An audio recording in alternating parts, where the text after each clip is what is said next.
Pero esperamos, no tengo problema hasta las 8. Ya, sí. Bien, buenas tardes. Bienvenidos de nuevo a un coloquio, el coloquio académico de la facultad, organizado por la Facultad de Derecho. Creo que ese es el tercer coloquio, ¿no, Juan? Tercer. El coloquio que normalmente estos coloquios están destinados para cuestiones jurídicas de relevancia social o que estén en la agenda política, como es el caso que vamos a ver esta tarde sobre la reforma del sistema electoral. Pero antes de presentar a los expositores, quisiera traer las excusas de dos de los ponentes. La primera de ellas es la excusa de la senadora Eva von Baer.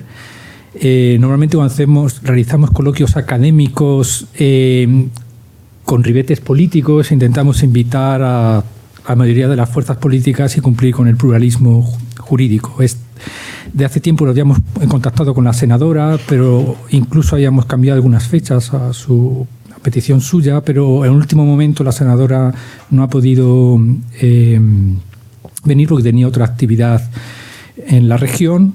Bueno, y quizás con el futuro, si fija su residencia definitiva en Valdivia, quizás tengamos más tiempo y la podamos disfrutar de su presencia. Bien. La otra excusa es de la profesora Yanira Zúñiga, que se encontraba en Santiago y, en fin, por razones que algunos ya conocemos, no ha podido el avión aterrizar en Valdivia por la niebla que normalmente nos visita todos los inviernos. Así que vamos a pasar y por último, en este caso, el profesor Fernández Muñoz, bien, que no sabemos si llegará a tiempo o no, sustituirá a la profesora Yanira Zúñiga en su exposición. Bien, comenzamos con la exposición del senador Alfonso de Urresti, senador de la nueva mayoría por la circunscripción 16 de Los Ríos. Senador de Urresti, licenciado en Ciencias Jurídicas y Sociales de la Universidad de Chile, es magíster en Administración Pública en la Universidad del País Vasco y, como les he comentado, recientemente elegido senador por esta circunscripción. Cuando quieras, Alfonso. Vale, muchas gracias.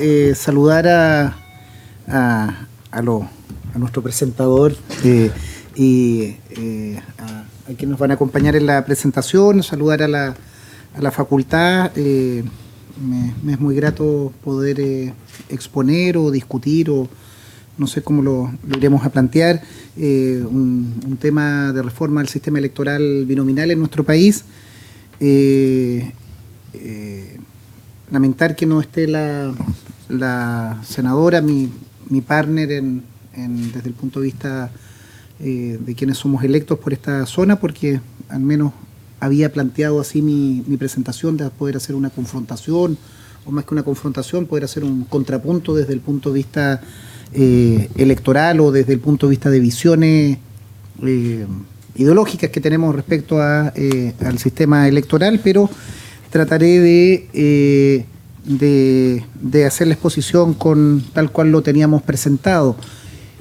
Es como difícil ver para allá, ¿o no? ¿No? No, no tanto. Me quedo acá entonces. Sí. Claro, tiene flexibilidad. El cuello. La presentación tengo 20 minutos, ¿cierto? La presentación está fundada especialmente en explicar el proyecto que ha enviado el Ejecutivo hace aproximadamente un mes, un proyecto de reforma al sistema electoral binominal que ha ingresado por la Cámara de Diputados y que está ya radicado en la Comisión de Constitución. Yo soy integrante de la Comisión de Constitución del Senado, todavía no lo hemos visto en profundidad, no lo hemos votado, no hemos escuchado a los distintos invitados, pero lo estamos siguiendo desde el punto de vista de lo que se lleva adelante en la Cámara de Diputados. La reforma, la idea principal de este proyecto es que se sustituye el sistema binominal por un sistema electoral proporcional inclusivo que fortalece la representatividad en el Congreso Nacional. Ese es un poco el espíritu que anima a esta reforma. La candidata y hoy día presidenta electa Michelle Bachelet señaló dentro de su programa que para ella iba a ser la última elección con un sistema binominal, y se está cumpliendo acá parte del programa que ella señaló que iba a ser la última elección con el sistema binominal vigente. ¿Cuáles son los principios que inspiran esta reforma? Porque generalmente las reformas electorales o las reformas al sistema electoral es bastante paradójico que precisamente la nueva mayoría hoy día o la coalición de gobierno la presenta en el momento en que goza de los mejores resultados en el Parlamento. Esto es un poco el harakiri político, porque precisamente con este sistema tal y cual estaba planteado, no obstante todos los déficits democráticos que todos podemos entender desde el punto de vista electoral, es cuando a la nueva mayoría o la antigua concertación le ha ido mejor en los resultados, teniendo prácticamente mayoría en ambas cámaras, mayoría simple y mayoría para algunos quórum también.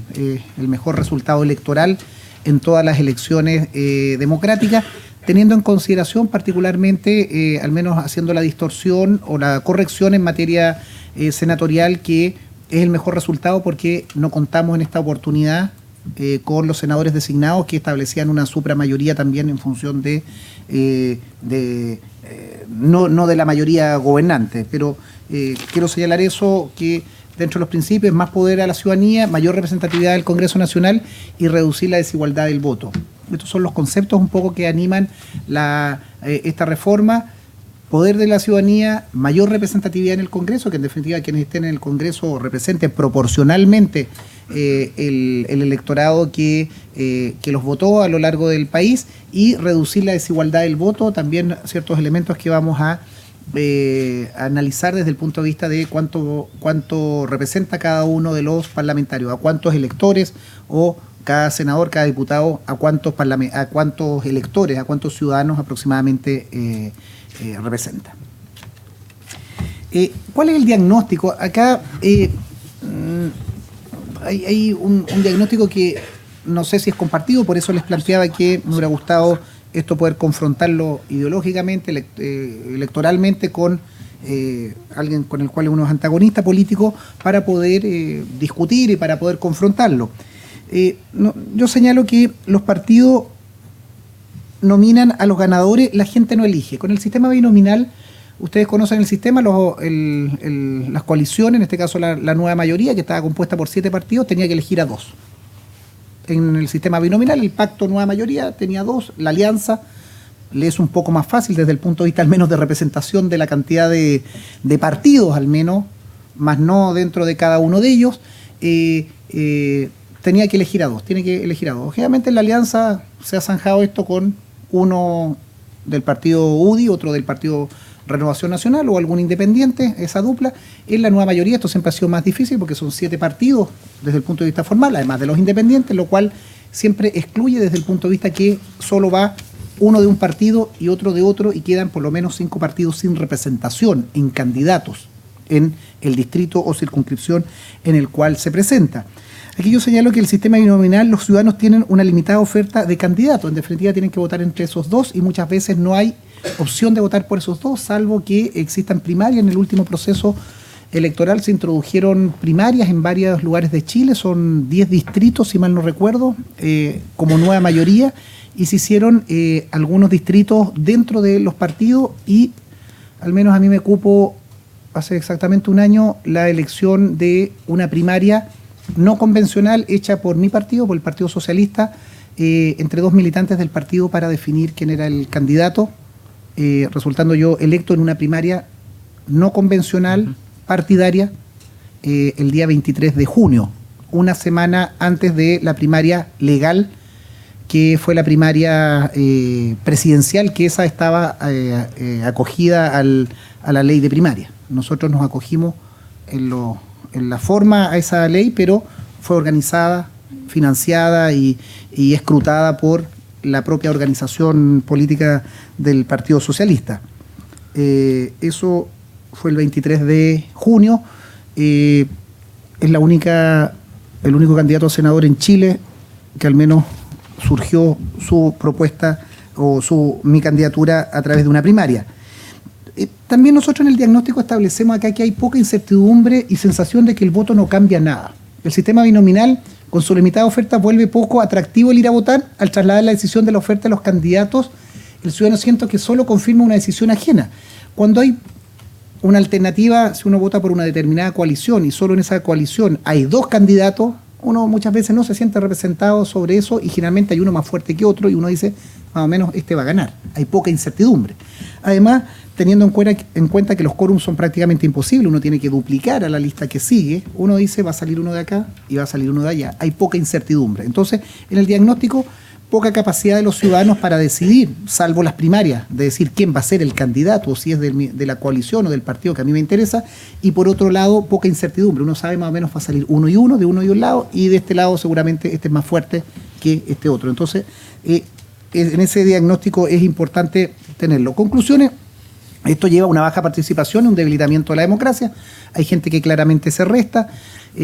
No es materia de la discusión de este coloquio, pero creo que ahí también viene una discusión desde el punto de vista de la voluntariedad del voto, desde el punto de vista de la inscripción automática, dos procesos que se vivieron en las últimas elecciones y que claramente han llevado, al menos en esos aspectos, a la baja desde el punto de vista de la participación ciudadana. No obstante, hoy día tener un padrón universal y estar todos los mayores de 18 años habilitados formalmente para votar, no, eso no significó mayor amplitud de votos, sino al contrario, se sigue reduciendo. Diagnóstico, el sistema binominal deja fuera a fuerzas políticas con importante apoyo ciudadano, pero que no están en las dos grandes coaliciones.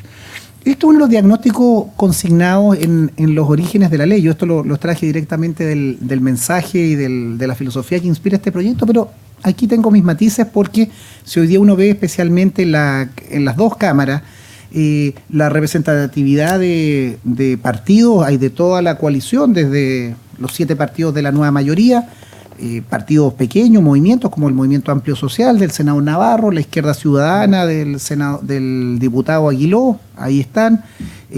Hay en el mundo de los independientes, está Revolución Democrática con Giorgio Jackson, está Izquierda Autónoma con Boric representado, está Vlado Milosevic por el Partido Liberal también presente. O sea, tenemos una amplia gama de fuerzas políticas con representación nacional o claramente algunas asentadas en algún territorio localizado, y en el Senado tenemos hoy día también senador Bianchi, independiente por fuera de las dos coaliciones, que se presentó por Magallanes, y también está el senador Horvath, que también fuerza regional, creo que se llama su coalición, su fuerza, que claramente está fuera de los límites. Entonces, desde el punto de vista de representación de fuerzas políticas, creo que hoy día en el Parlamento hay bastante representatividad de diversidad. Deja fuera el Parlamento a sectores políticos relevantes de la sociedad en el Congreso. Esto sí es importante porque en muchos lugares hay terceras fuerzas que son bastante relevantes y que llegan terceras, y por llegar tercera a un estrecho margen de voto terminan quedando fuera y quedan las dos fuerzas mayoritarias. Entonces ahí claramente que hay una necesidad de corrección, y la exclusión parlamentaria empuja a las fuerzas políticas no representadas a buscar otra expresión. Claramente, si alguien no puede participar en el Parlamento, es excluido, tiene barrera de entrada, claramente hay poca motivación de participar y utilizar una vía más bien extrainstitucional. Y conclusiones, yo lo que señalo, aquí hay pérdida de credibilidad en el Parlamento como lugar de encuentro de las fuerzas políticas y debilitamiento de la democracia. Claramente, si en el Parlamento no está toda la diversidad, no hay una representación proporcional de lo que nosotros creemos, obviamente deja ese Parlamento de representar lo que la sociedad chilena es.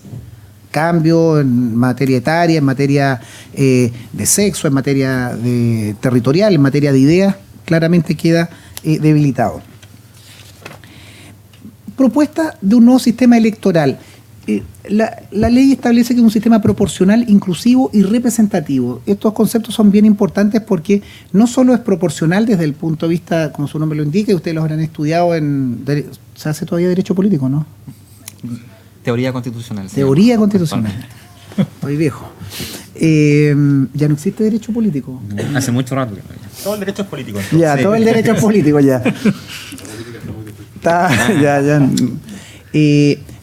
proporcional, ustedes lo habrán estudiado, los sistemas proporcionales propiamente tal, inclusivo, un proyecto que permita incorporar aquellas fuerzas, aquellos sectores que no están representados, no están incluidos y representativos, especialmente a nivel territorial, de poder asegurar una base de igualdad, y ahí lo vamos a ver especialmente en el Senado, que en definitiva no exista desequilibrio de megazonas pobladas como Santiago, como eso se compensa con regiones donde la población es mínima, 100 y tantos mil habitantes, como puede ser la región de Aysén.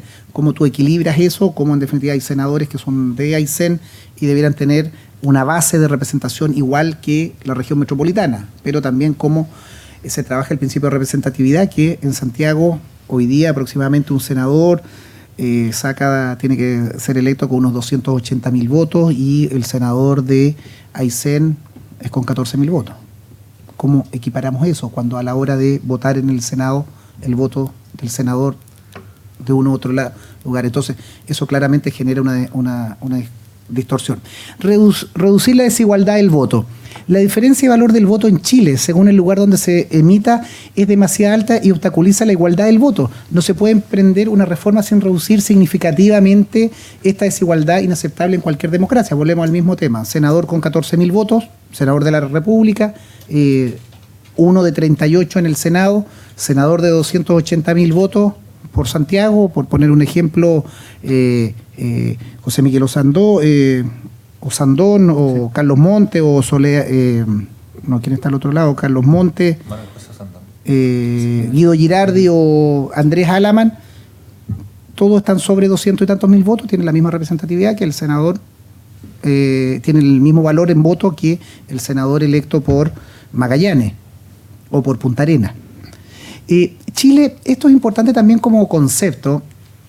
Antes de mirar para allá, ¿ustedes saben cuántos senadores había en Chile el 73 o no?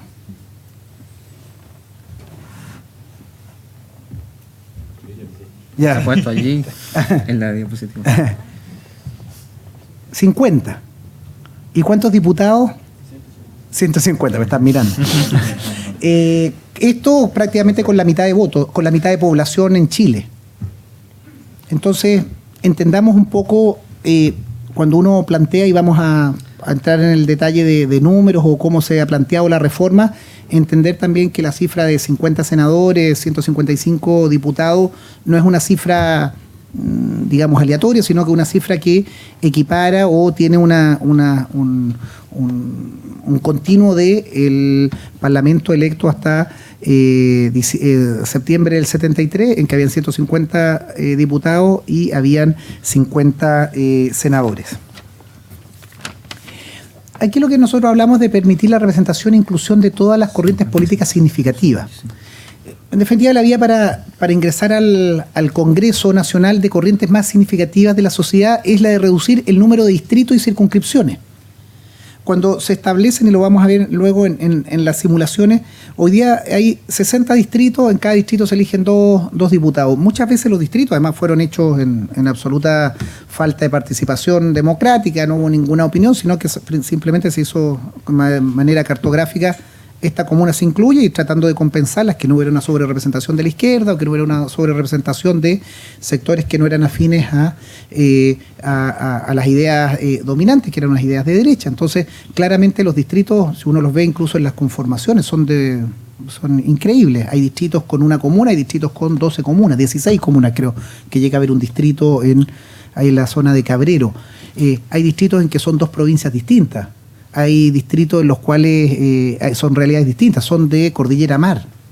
O hay distritos pequeñitos que se recorren en micro o que se recorren a pie, digamos, como puede ser Santiago Centro, puede ser Ñuñoa Providencia. Entonces, se plantea que al hacer distritos más grandes, en cada uno de esos distritos se va a elegir mayor cantidad de gente, mayor cantidad de diputados, y con lo cual ahí proporcionalmente van a estar más representados la realidad de la sociedad, y habrá 2 o 3 partidos mayoritarios, sacarán seguramente 2 cada uno, pero quien tiene una fuerza representativa en ese territorio podrá sacar legítimamente uno de sus representantes. La reforma, ¿por qué más diputados y senadores? Aquí viene una discusión y yo creo, si estamos en un coloquio académico, en un coloquio de derecho, Yo creo que la discusión en el número de parlamentarios no es el punto. El tema es de qué manera nosotros reforzamos nuestra democracia y de qué manera nosotros aseguramos que exista una legítima representación de los ciudadanos proporcionalmente, inclusivamente en el Parlamento, con las ideas que cada uno sostenga, y teniendo un porcentaje mínimo pueda estar legítimamente incorporado al Parlamento. Por eso decimos, todo esfuerzo de igualación del valor del voto hace imprescindible incrementar el número de diputados y senadores del país, para no verse obligado al imposible de disminuir la representación de algunos territorios escasamente poblados. Si nosotros aplicamos digamos, desde el punto de vista únicamente y exclusivo población, tendríamos que Magallanes, Aysén, Arica estarían prácticamente con representación de un diputado o de un senador, los reduciríamos en esa representación, estableciendo mínimo 2 senadores por lo menos por región, y estableciendo que por distrito o por los nuevos 28 distritos los mínimos son 3 diputados, se llega a esta cifra que vamos a explicar más adelante. Aumentar la competitividad e incertidumbre respecto de quienes resulten elegidos. Se busca que los electores recuperen totalmente la decisión respecto de quiénes son sus representantes, para lo cual es indispensable que todas las formaciones políticas puedan concursar con sus propios candidatos y que las grandes competencias internas en los partidos y entre los partidos se resuelvan de cara a la ciudadanía. Volvemos al mismo tema. Que en definitiva se presenten más candidatos de los que van a resultar electos. Ahí vamos a ver la fórmula. Cuando se eligen 5 candidatos, se van el doble de candidatos, entonces tú tienes la incertidumbre de que dentro de tu partido o de la coalición que a ti te interesa, votar alternativamente por uno u otro, y desde el punto de vista de la coalición, si saca mayoría, obviamente tener mayor representatividad. ¿Cómo se logra este objetivo? Esto se logra definiendo distritos que elijan un número mayor de diputados, pero también permitiendo que las listas electorales presenten más candidatos de los que se eligen en cada territorio electoral. Volvemos al mismo sistema con el binominal, además de establecer esta suerte de empate en que un 65 es lo mismo que un 33%. Nosotros establecemos con esta reforma que vayan más candidatos. Si siguiéramos la fórmula, entre comillas, del binominal, en vez de ir 2 candidatos de la nueva mayoría, irían 4 candidatos de la nueva mayoría, no obstante que se pueden elegir solo 2. Entonces eso coloca a más gente en la papeleta y coloca a más gente, se supone, movilizando, convenciendo, convocando a sus electores. ¿Quién decide? Con la reforma son los ciudadanos los que deciden sobre la base de una oferta diversa y rica en candidatos. La reforma asegura que candidatos con buena votación no queden fuera del sistema político. Este es un poco el principio, romper barreras de entrada, aumentar diversidad, convocar mayor discusión en la votación. Facilitar la expresión de las mayorías y la representación de las minorías. Con la conformación de un sistema de distritos y circunscripciones que mayoritariamente eligen un mínimo de 3 parlamentarios y en su mayoría 5 a 8, se propende a que la ventaja de votos de un sector sobre otro se traduzca en ventaja equivalente en la representación parlamentaria. Al mismo tiempo, se asegura que en todos los territorios la minoría tenga también expresión parlamentaria. Esto, para explicarlo, lo vamos a ver luego en número. ¿Cómo es posible que parlamentarios o coaliciones que saquen un 60% de votos eligen un diputado, mientras la otra coalición que saca el 40% elige uno? Entonces, claramente en el Parlamento hay un valor distinto de un parlamentario respecto de otro. El parlamentario que fue con un 60% versus el parlamentario que fue con un 40% vale lo mismo. Más democracia. Con la reforma crecerán la competencia, la diversidad y la incertidumbre respecto de quiénes serán los electos, y la norma general será que siempre algún sector político resultará ganador de la elección como resultado de la competencia, lo que motivará una mayor participación electoral que hoy es voluntaria.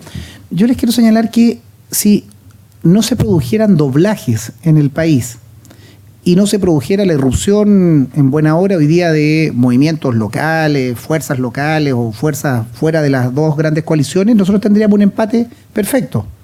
Tendríamos 60 diputados de la oposición, 60 de gobierno, 38, la mitad de 38, 19 senadores de gobierno, 19 de oposición. Y eso claramente no le hace bien a un país, porque el programa de un gobierno tiene que ser respaldado mayoritariamente por sus parlamentarios. Si hay un empate, es imposible. Esto, yo adelanto, yo soy partidario desde el punto de vista el sistema presidencial, digamos, de gobierno, más bien un sistema parlamentario, parlamentario, que es algo que debiéramos modificar y que creo que está en la distorsión de este país, suprapresidencialismo, tanto monárquico, en que el presidente o la presidenta tiene competencia enorme. Yo creo que ahí también hay una fuente de distorsión, pero si eso no va con un correlato de mayor fuerza, la representación de que el presidente tenga en el Parlamento y tenga fuerza parlamentaria para llevar adelante su programa, nos lleva a un empate democrático en este país que creo que no le hace bien a la sociedad. Yo aquí traje unos ejemplos, eso se puede votar y perdone que me ponga ejemplo porque lo conozco un poquito más mis casos. El año 2005, en el distrito 53, que era el distrito de Valdivia, yo obtuve 28,29%. Quien me seguía era un compañero de lista de mi coalición que se llamaba el exdiputado Ezequiel Silva, que sacó un 26,64%. Y quien salió electo es quien iba tercero en la fuerza política, que es el exdiputado Roberto del Mastro, con 26,53%. Claramente, en esa fórmula, sumados los dos porcentajes, 28 más 26, o sea, como 55, frente a una coalición que sacó 26 más 12, 38, y éramos empate. Son 1 y 1. Claramente la sociedad en este distrito votó mayoritariamente por nuestra coalición. Bajo el sistema actual, ahí debió haber sido, con el sistema ahora que hay un mínimo de 3 diputados por distrito, debía haber resultado yo con primera mayoría, el diputado Silva y el diputado El Mastro. En definitiva, hay una representación de claramente de las 3 primeras mayorías en esa proporción. Bajo el sistema del binominal sale el primero y el tercero. Y el que sale segundo para la casa, ninguna representación. Elecciones diputado 2009, también perdonen que lo haga en la misma referencia del distrito para mantener ejemplo. Yo obtengo el 38% de los votos, mi compañero de lista el mismo 19. Hacemos 38 más 19, eso es como 58 más o menos debe ser. Como 58%. La otra coalición obtiene 38, o sea, tenemos un diferencial de 20 puntos. 38 contra 58. Y nuevamente el mismo modelo, diputado de uno en lado, o sea, ese 20% no lo representa nadie. Eso un poco el ejemplo. El otro, puse como ejemplo la circunscripción, y esto que es más senatorial, hay un error ahí, el senatorial 2013, ¿es eso? Ah, no, perdón, es senatorial 2005, estoy bien, en esa misma época, y se da aquí la paradoja que hay una coalición, como es la coalición de la Alianza, en que lleva un candidato. O sea, la antítesis de lo que nosotros hemos hablado, que en vez de llevar 2, hoy día podría llevar 4, en ese tiempo, en vez de ampliar a más, lo reduce, lleva 1. O sea, el grado de incertidumbre de que saliera era increíble. Luego, en este tiempo, la Concertación Democrática lleva 2, 35 más 16, eso da como 50 y fracción. Nuevamente se obtienen 2 senadores, en este caso se da las 2 primeras mayorías, pero claramente queda un tercer sector que no queda representado. El otro, comparamos la circunscripción 16 en el 2005 ahora con el 2013, me corresponde la coalición Nueva Mayoría, nosotros obtenemos 46,51% y resulta electo, en el caso de los 2 electos, hay una duplicación de los votos, del porcentaje. No obstante que en el Senado somos 1 y 1. Entonces, legítimamente la gente dice, ¿y de qué sirve votar mayoritariamente por alguien? ¿Dónde queda ese delta?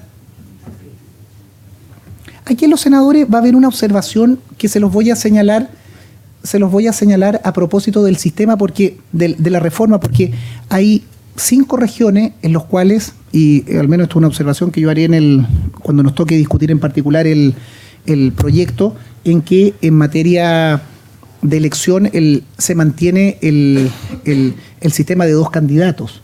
Hay 5 regiones, que son las regiones menos pobladas, en las cuales, o 7, no recuerdo, acá tengo el número, se van a seguir eligiendo solo 2 candidatos, en los otros 5. 7. Sí.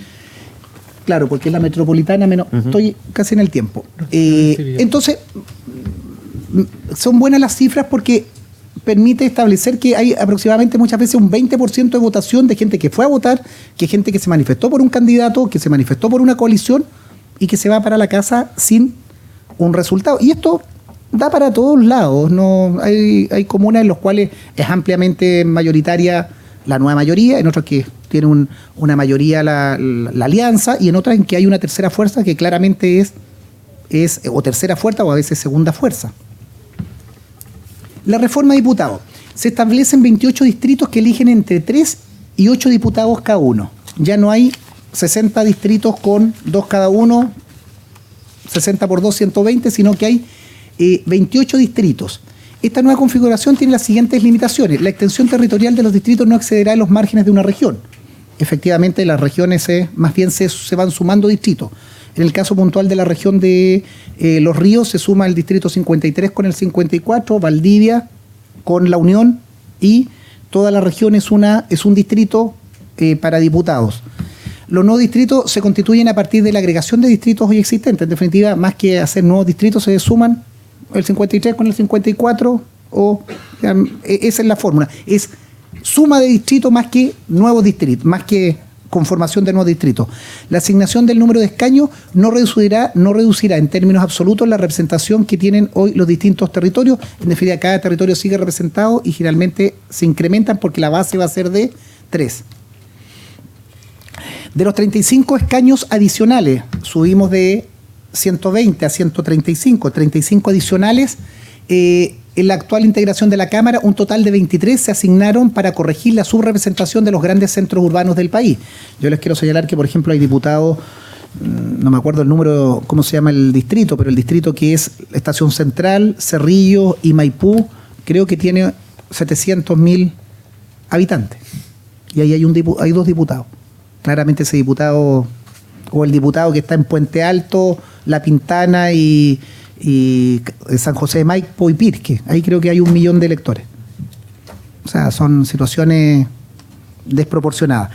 Entonces, del total, 23 se asignaron para corregir esta subrepresentación de los grandes centros urbanos, 15 a la región metropolitana, 4 a la región de Valparaíso y 4 a la región del Biobío. En definitiva, se introducen esos 23 a las grandes regiones metropolitana, Biobío, Valparaíso y Biobío, y los otros 12 se asignan en razón de 1 por cada región y cada una de las demás regiones del país. No se ha querido en este punto discriminar entre regiones. Por señalarles, el distrito de Magallanes, que también es pequeñito, tiene 3.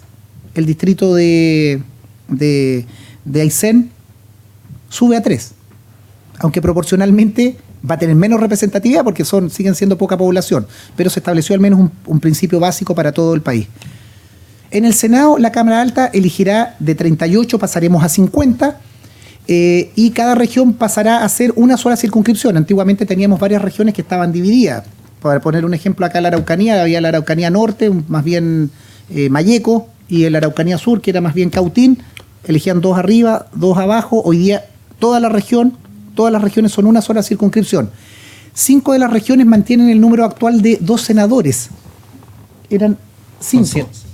Creo que son 7, pero bueno, ahí podemos revisarlo. La tengo aquí. 5 de las regiones mantienen el actual número de 2 senadores a elegir, mientras que otras 10 lo aumentan, reduciendo así la desmesurada desigualdad en el valor de voto según el lugar donde se emita, permitiendo que se exprese la mayoría, que siempre está representada, pero también la minoría. Sí, el otro. 7. Uno de los principios que rige la distribución de los asientos en el Senado de la República es la igualdad política entre las 15 regiones. Aquí es donde le establecía un poco el sistema norteamericano. Ustedes saben, en Estados Unidos son 2 senadores por estado, independiente de la magnitud y la cantidad de habitantes, para establecer un principio igualitario. En Chile, ese principio se distorsiona. Esto es una observación que yo también tengo al proyecto, porque las regiones debiéramos tener una base igual, si no, en definitiva, vuelve nuevamente al sistema de sobre representación de los grandes núcleos urbanos como es la región metropolitana. Por ello, 3/5 de los escaños se distribuyen de manera igualitaria, de manera que cada región, con independencia de su número de electores, tendrá un mínimo de 2 representantes en el Senado. Los restantes 20 senadores se elegirán en las regiones con mayor número de electores, evitando que una asignación muy alta a la región metropolitana pueda tener en cuestión de carácter especialmente territorial en la representación de esta corporación del Senado. La otra. ¿Otra? Sí.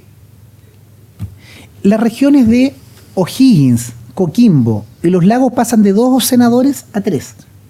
Las regiones de Valparaíso, Maule, Biobío y la Araucanía, que hoy eligen 4, pasan a 5 senadores cada uno.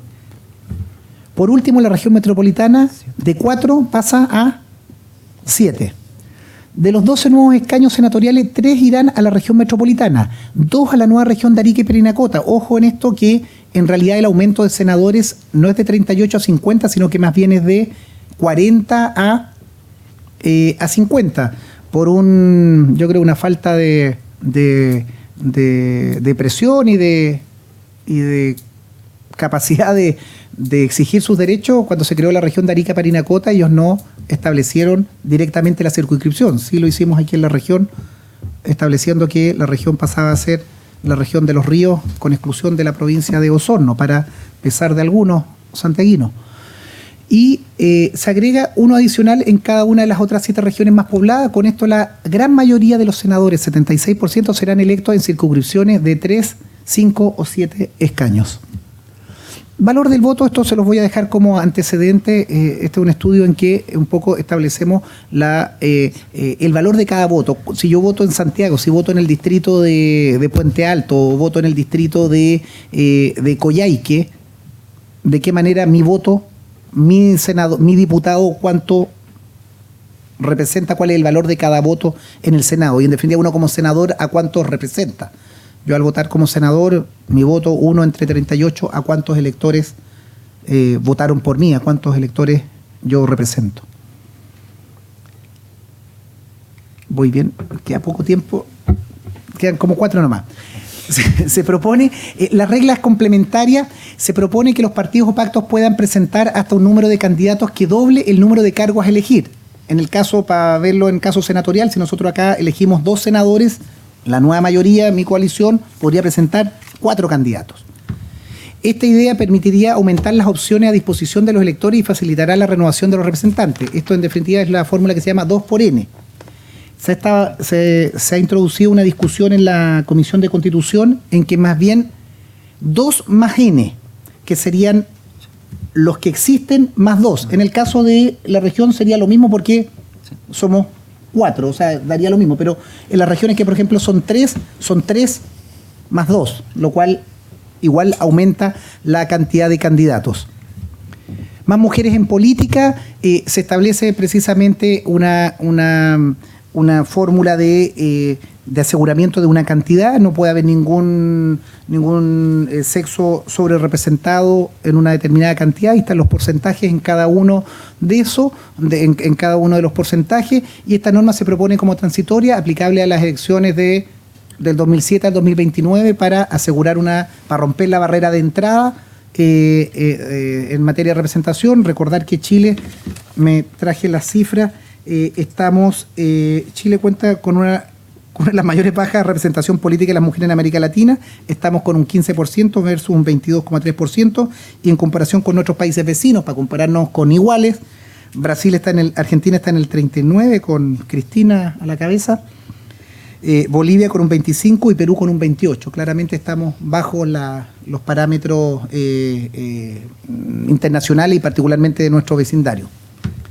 Reglas complementarias, se propone complementariamente establecer un mayor aporte fiscal para los partidos en función del número de mujeres. Esto también es una suerte de incentivo, que hay mayor retribución desde el punto de vista del servicio electoral para la electividad de mujeres.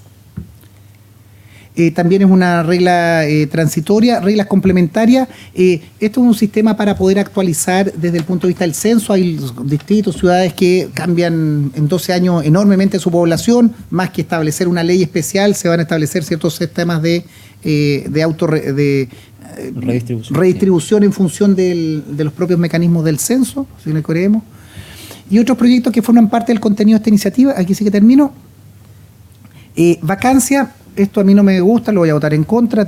Soy autor de un proyecto de ley que yo creo que las vacancias tienen que llenarse por elecciones complementarias. Me parece impresentable que los partidos designen entre 4 pareos, hagan una primaria media amañada o cualquier cosa. Yo creo que los ciudadanos, o por último electo el segundo o el tercero que quedó en la fila, y que también debe haber tenido votos, pero me ha tocado, yo soy miembro de la dirección nacional de mi partido, soy vicepresidente, y creo que no hay nada más espurio que tener que estar designando un senador o un diputado en un lugar donde falleció o renunció ese señor, y uno decir voy a elegir a tal o cual. Yo creo que lo que había en Chile antiguamente y en la mayoría de los países es lo que se llaman las elecciones complementarias, y que se proceda a una nueva elección, o incluso hay algunos modelos que se llaman los suplentes, que tú cuando votas por uno y sabes que lleva de suplente a tal o cual, lo cual por lo menos te da una orientación. Yo no estoy de acuerdo con esto, pero se lo señalo como parte del proyecto.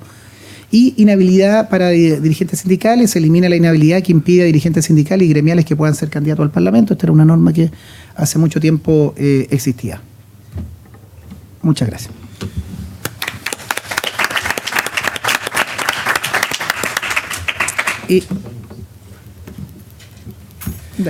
Bien, pasamos a continuación con el siguiente expositor, el profesor Felipe Paredes, profesor de nuestra casa de estudios, que es licenciado por la Facultad de Ciencias Jurídicas de esta universidad y doctor en Derecho por la Universidad Pompeu Fabra.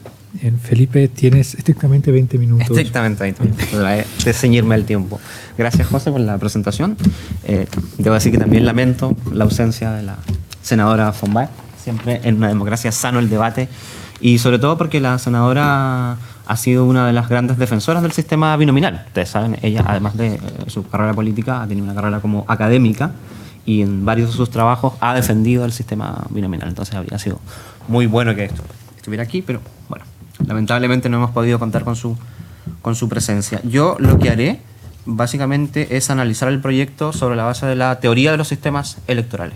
Entonces, en este sentido, estructuraré mi exposición en 3 partes. Primero, compartiré con ustedes algunos insumos de la teoría de los sistemas electorales, de modo de ir dando las coordenadas en las que podemos situar el proyecto.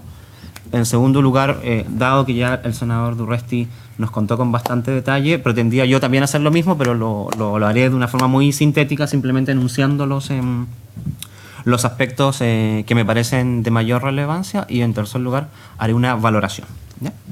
Entonces, en primer lugar, en relación a los elementos de teoría de los sistemas electorales, tradicionalmente en la literatura se suele definir un sistema electoral como un método para transformar votos en escaños, ¿sí?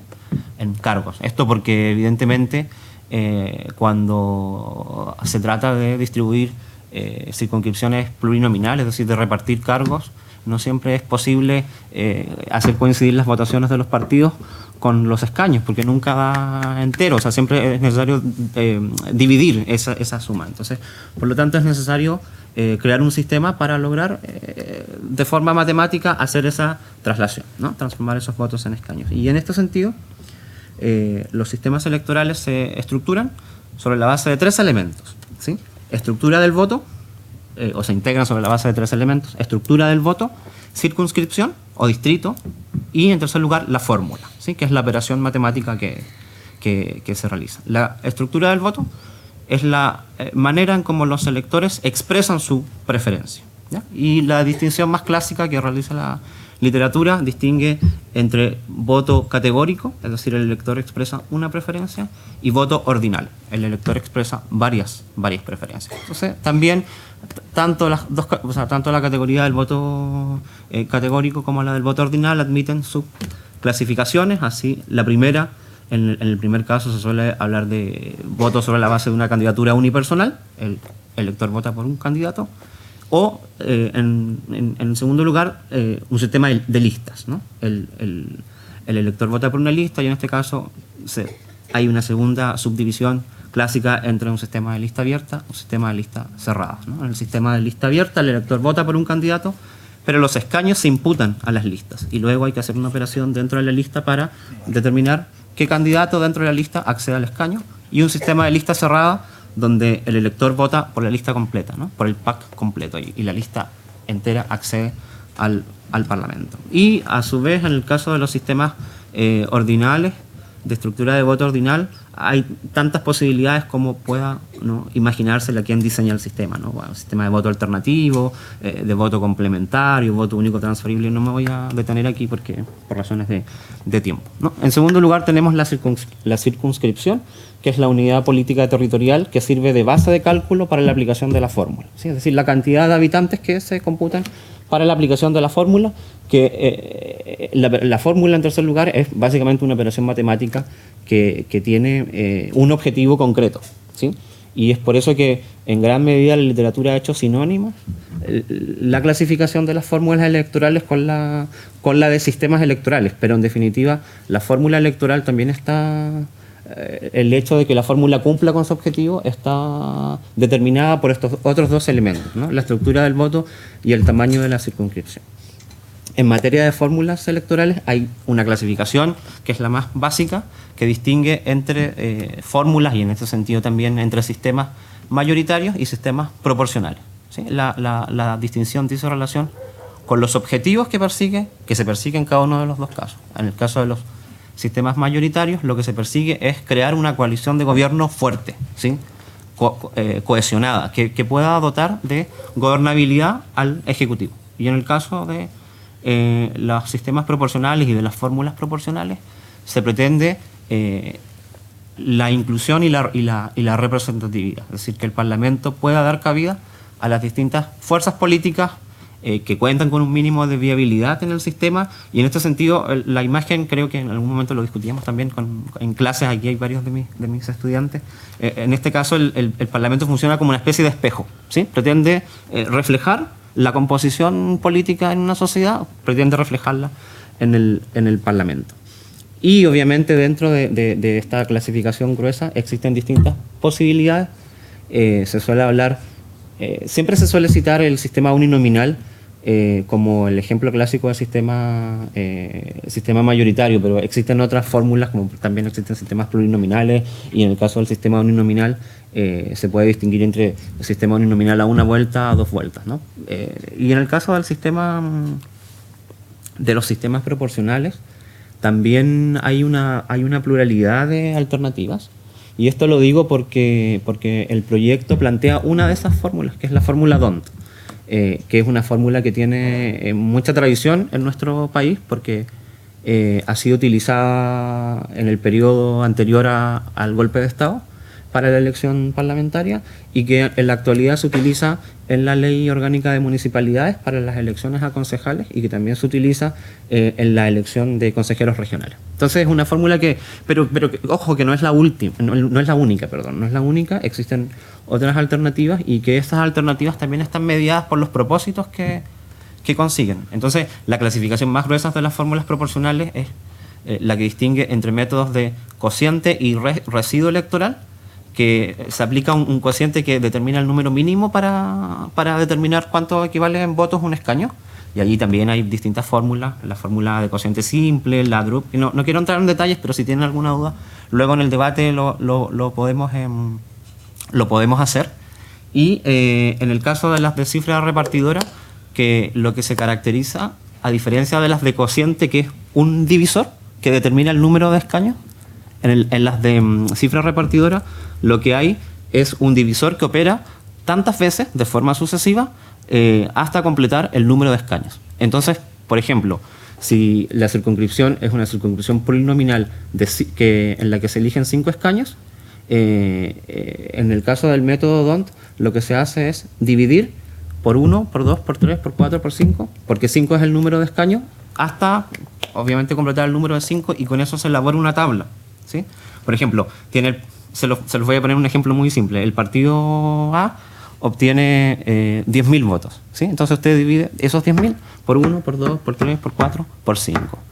El partido B obtiene 5.000, usted divide eso por 1, por 2, por 3, por 4, por 5. Y con esos resultados se elabora una tabla, y los números resultantes de esa operación que sean más altos son los que obtienen el escaño. Pero esa es una de tantas fórmulas de cifra repartidora, porque por ejemplo también existe otra muy conocida de bastante difusión en Europa actualmente, que es el método que tiene distintos nombres, se llama Sandlage en Alemania, en Estados Unidos se llama método Webster, que en vez de dividir por números naturales consecutivos, se divide por números impares. Entonces, en el ejemplo que les propuse, en vez de dividir por 1, por 2, por 3, por 4 y por 5, se divide por 1, por 3, por 5, por 7 y por 9. ¿Sí? Esto está pensado de forma exprofesa. O sea, no es que sean alternativas aleatorias, sino que son fórmulas que están diseñadas por matemáticos para lograr resultados, digamos, expresamente previstos. Y voy a volver sobre este tema cuando comente la fórmula que se utiliza, que es la fórmula DON, pero cuando lo comente a propósito de las críticas que se han formulado al proyecto. Bien, con eso por ahora me basta, ¿ya? Sé que puede quedar alguna duda, pero en el debate, si es que alguien la tuviera, por favor, simplemente levante la mano y ya vamos con ello. Entonces, el proyecto, grosso modo, ya les decía, no voy a entrar en ningún detalle.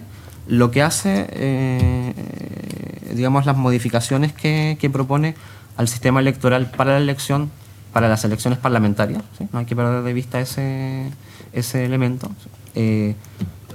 Propone cuatro modificaciones, ¿ya?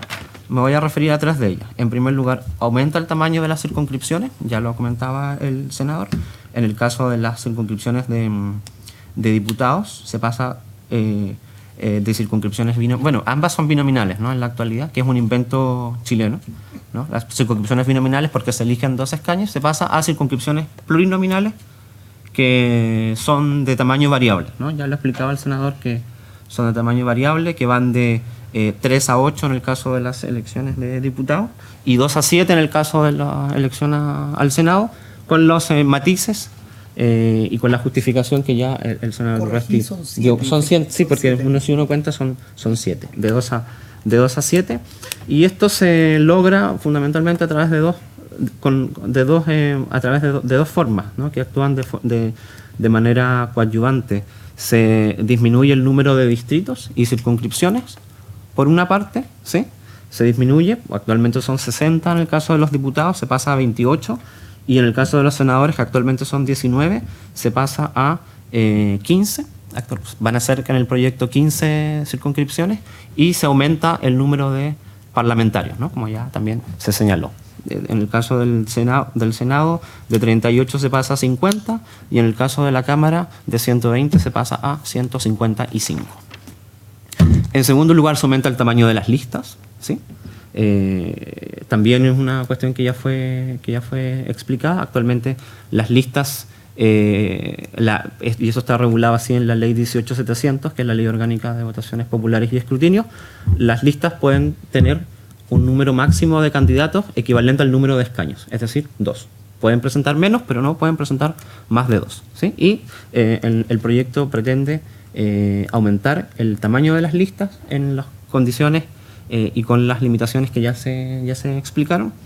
Y en tercer lugar, se reemplaza la fórmula, que es la fórmula del sistema binominal, que todos ustedes ya, me imagino, conocen de sobra, por una fórmula DONT. Y hay una cuarta modificación gruesa, digamos, ¿no? que es la introducción de cuotas electorales por razón de género, que no me voy a referir porque lo hará Fernando después de mi intervención.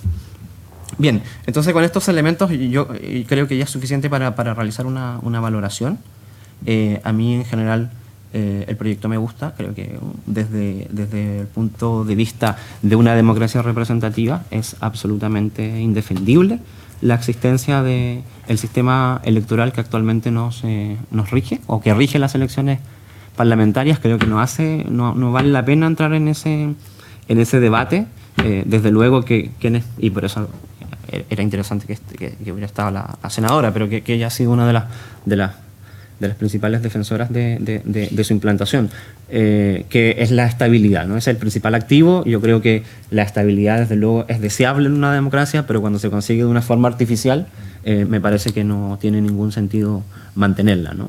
Eliminando la competencia a través de la exclusión. Creo que en ese caso la estabilidad no tiene ningún valor, porque no es un valor en sí mismo, sino que tiene un valor instrumental, ¿ya? Entonces, en términos generales, El proyecto me parece valioso.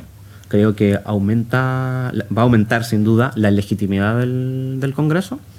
Y en ese sentido yo creo que hace falta, o al menos lo que voy a pretender hacer en el resto de la exposición, hacerme cargo de las críticas, ¿no? El proyecto ha suscitado algo de debate.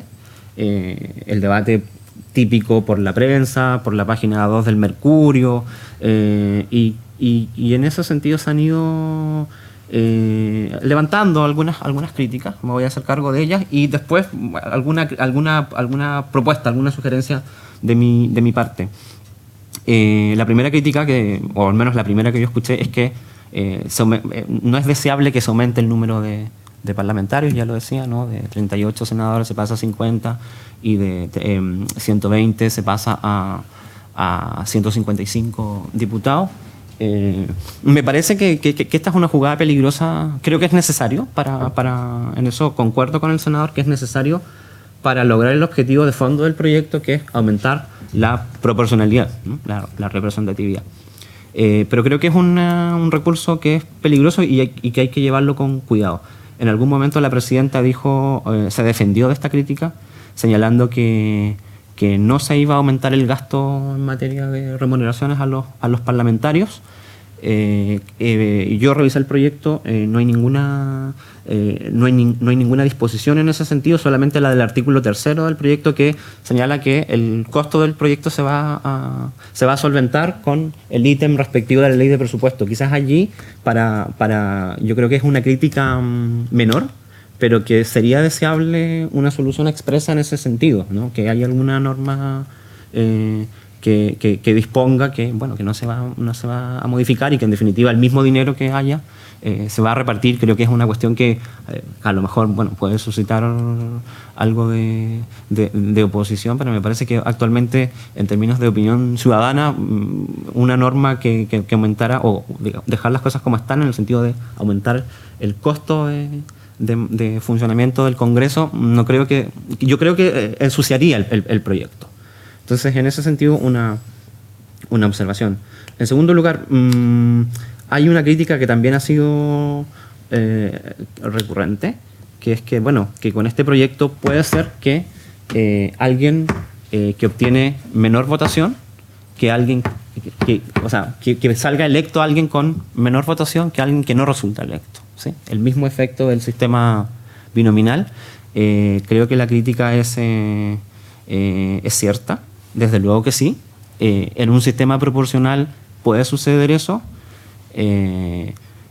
pero también me parece que es una crítica que es fácilmente rebatible, en primer lugar porque uno, cuando escoge sistemas o elige un sistema electoral, lo que hace es perseguir un determinado objetivo, pero el sistema electoral, en definitiva, siempre trae un efecto secundario, ¿no? O sea, no hay ningún sistema electoral perfecto que logre la representatividad, pero que a la vez logre crear una mayoría consolidada y que logre dotar de gobernabilidad. Entonces, los efectos, y este es un argumento normativo, es una cuestión meramente política. La alternativa al sistema proporcional es un sistema mayoritario. Pero si usted se decanta por un sistema mayoritario, como alguien de la UDI lo propuso, ¿no? Que esto, para cumplir con o para resolver este problema, deberíamos decidirnos por un sistema uninominal, como el sistema inglés para la elección a la Cámara de los Comunes. Pero con el sistema uninominal, usted también se traga un efecto adverso, que es la sobrerepresentación de la mayoría, ¿sí? Si pudiera yo mostrarles las estadísticas de las elecciones al Parlamento inglés, vería cómo el segundo partido, independientemente de quién resulte ganador de una elección, ha sido históricamente castigado severamente. Entonces, y esto insisto, es una opción política. Yo prefiero que en un sistema proporcional alguien que resulta con mayor votación que alguien que pierde, prefiero ese efecto que el efecto del sistema mayoritario. ¿Por qué? Porque creo que la fórmula que elige el sistema es bastante sensata, ¿no? La literatura describe justamente a la fórmula D'Hondt, que es la que yo les explicaba anteriormente, como una fórmula que tiende a privilegiar a las votaciones más altas, y que por lo tanto castiga a las votaciones a las menores votaciones, a diferencia de otros métodos, como este método Webster, que realiza, perdón, que el método Sandlage, que realiza el efecto contrario, que tiende a privilegiar a las menores votaciones. Y en ese sentido, entonces, se minimiza considerablemente el riesgo de que alguien no resulte electo a pesar de tener más votos que alguien que obtiene el escaño.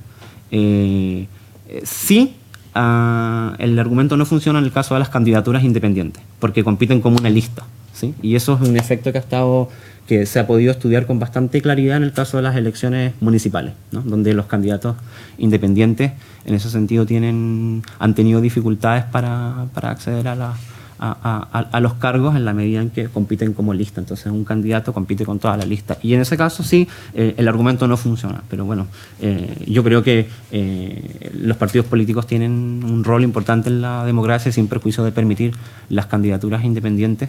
Creo que en ese caso yo estaría dispuesto a asumir ese costo. Y por otra parte, ya lo decía también el mismo senador, si es que en el sistema binominal actual, donde la barrera es mucho más grande para los independientes, existen independientes que la logran traspasar, bueno, yo creo que en este caso sigue habiendo una barrera adicional, pero es mucho más baja que la que existe actualmente. Entonces creo que sí, que ese es un contraargumento que resulta, digamos, útil para responder a esta crítica. En tercer lugar, fragmentación del espectro político, ¿no? Ha sido el clásico argumento de los defensores del sistema binominal. Mire, con un sistema proporcional usted lo que va a producir es una atomización del espectro político, y esto se va a tornar un caos que va a hacer ingobernable este país. Creo que el argumento es falso por dos razones, por razones empíricas. Yo creo que si uno, también lo mismo, si uno trajera los números de las elecciones parlamentarias del periodo 1925-1973, no hay para nada una fragmentación del espectro político. Hay los mismos partidos que existen hoy en día en términos de número, solamente que están estructurados sobre la base de 3 coaliciones, ¿sí? Hoy en día sobre la base de 2 coaliciones, pero nadie podría decir que un sistema de 3 tercios, como se suele llamar, es un sistema atomizado, porque es un sistema excesivamente atomizado que lo torna ingobernable. Entonces, en ese sentido, yo creo que el argumento empíricamente es falso, pero creo que también en términos de la regulación, y en esto yo discrepo con el senador, creo que el redistritaje del proyecto es tímido. Me parece que el redistritaje es tímido, sobre todo a propósito de la elección de senadores.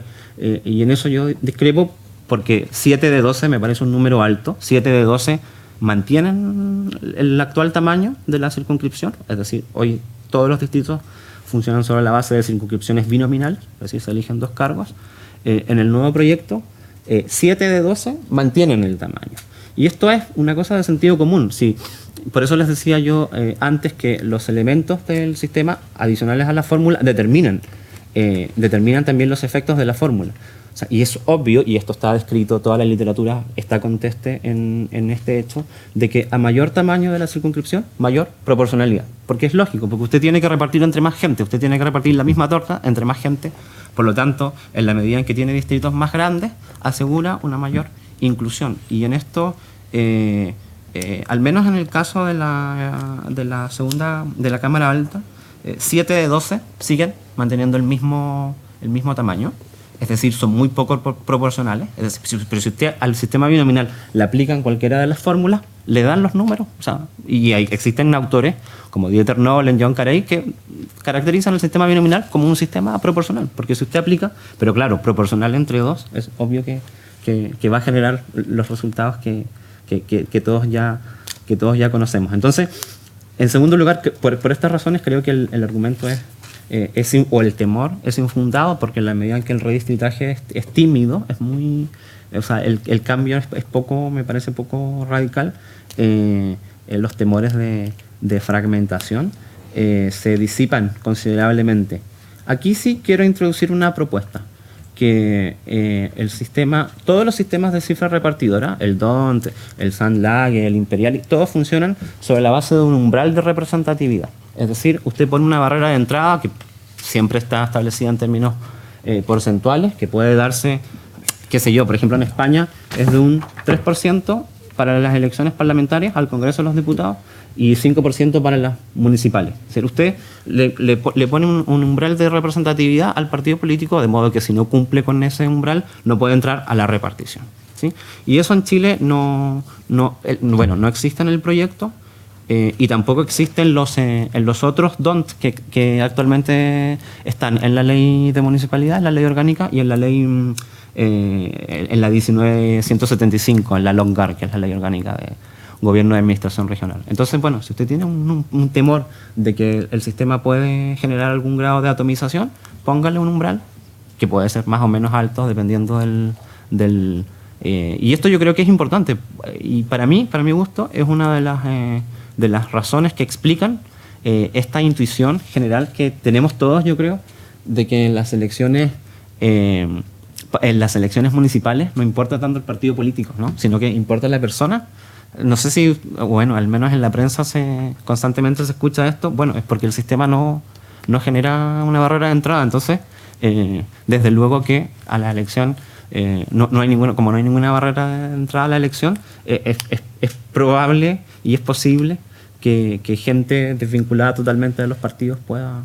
Y bueno, y allí sí que tenemos atomización. Lo que pasa es que importa menos porque en el nivel local no hay función de gobierno, solamente función de administración. Y una última cosa, aquí sí termino, profesor Fernández, que esta sería la cuarta. Entonces, la propuesta, sistema, al menos el proyecto no tiene umbral de representatividad, sería un elemento a considerar. Y la cuarta, que es una crítica más bien personal, ¿no? Las tres primeras eran críticas que se le han hecho al proyecto, que yo creo que son rebatibles.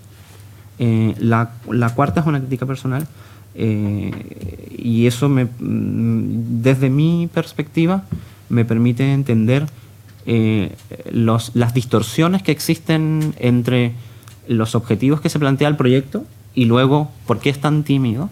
Creo que hay alguna confusión en el mensaje en cuanto a el criterio de representación del órgano parlamentario. Me explico. Pareciera ser, y lo dice expresamente en la página, tengo aquí, quien tiene en la página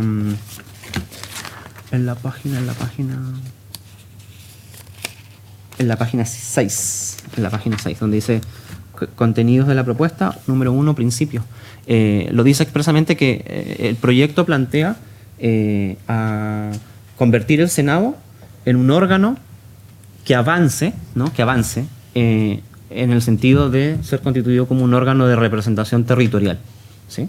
Y es por eso y en eso yo concuerdo plenamente con el senador que decía, bueno, que si es por eso yo soy partidario de que sean todas las circunscripciones del mismo tamaño, que elijan el mismo número de cargos y por lo tanto la Cámara de Diputados funcione como órgano de representación popular. Esta es una estructura del órgano parlamentario típica de los modelos descentralizados en lo político y de los estados federales, y es la única justificación, en esto quiero ser enfático, es la única, al menos desde mi perspectiva, en mi opinión, es la única justificación al bicameralismo, sobre todo al bicameralismo perfecto que existe en Chile, ¿no? El bicameralismo perfecto significa que las dos cámaras hacen lo mismo en materia de tramitación del procedimiento legislativo, ¿no? Siempre, o sea, todos sabemos que en Chile la Cámara además fiscaliza y eso, pero en cuanto a las atribuciones en el procedimiento de aprobación de la ley, en Chile son idénticas, y la justificación del bicameralismo en los sistemas federales y en los sistemas de descentralización política está dada que representan intereses distintos, ¿sí? Uno es el órgano de representación popular y otro es el órgano de representación territorial. Y eso explica por qué en Estados Unidos la Cámara de Representantes, el tamaño de las circunscripciones se determina de acuerdo a la ley de redistribución, y en Alaska se eligen 2 y en California 54 representantes, pero todos los estados eligen el mismo número de senadores. Entonces, yo creo que esa confusión es importante, y yo creo que la solución es mala. Es mala porque lo que hace es atenuar los efectos del proyecto en tanto representatividad, y yo creo que en ese sentido la solución que incluso que ha propuesto aquí en este panel el senador a mí me parece mucho más plausible, porque si usted quiere constituir un órgano con base o con una base de representación territorial, no puede elegir un sistema proporcional, tiene que elegir un sistema mayoritario. O sea, eso digamos, el ABC de los sistemas electorales, porque lo que le interesa es justamente lograr digamos, dar vida, independientemente del sistema que usted decida para poder dar forma concreta a ese interés, pero lo que le interesa es una persona que represente claramente los intereses de la unidad subestatal, llámese Estado, provincia, como fuera, ¿no? Cantón. Así es que en ese sentido yo creo que el proyecto incurre en una confusión. Y sí, ya termino. Una última cosa. Creo que plantearse este objetivo de avanzar en el Senado como órgano de representación territorial, pero no solamente en el Senado como órgano de representación territorial, sí, no cabe ninguna duda, digamos, pero también avanzar en una mayor inclusión es también, en ese sentido también es deseable legislar para permitir que en el plano regional, en nuestro caso, puedan existir partidos de base regional. Y en este caso, este objetivo debería ir acompañado de una modificación de la ley orgánica de partidos políticos, en el sentido de que la ley orgánica de partidos políticos actualmente sigue estableciendo una barrera de entrada alta a los partidos de base local o de base regional, que de acuerdo al artículo 9 de la ley, el partido para formarse debe contar con un número de miembros equivalente y lo debe juntar en 210 días, equivalente al 0,5% el 0,5% de personas que hayan sufragado en la última elección de diputados, y se lo exige en 3 regiones contiguas. Entonces esto es una exigencia que a mi juicio es alta, y si usted lo que quiere es aumentar la representatividad y el desarrollo de fuerzas políticas a nivel regional, pues lo que tiene que hacer es bajar esa barrera. ¿Sí? Bien. Muy bien. Perdón si es que me excedí. Gracias. Esa sería entonces mi presentación.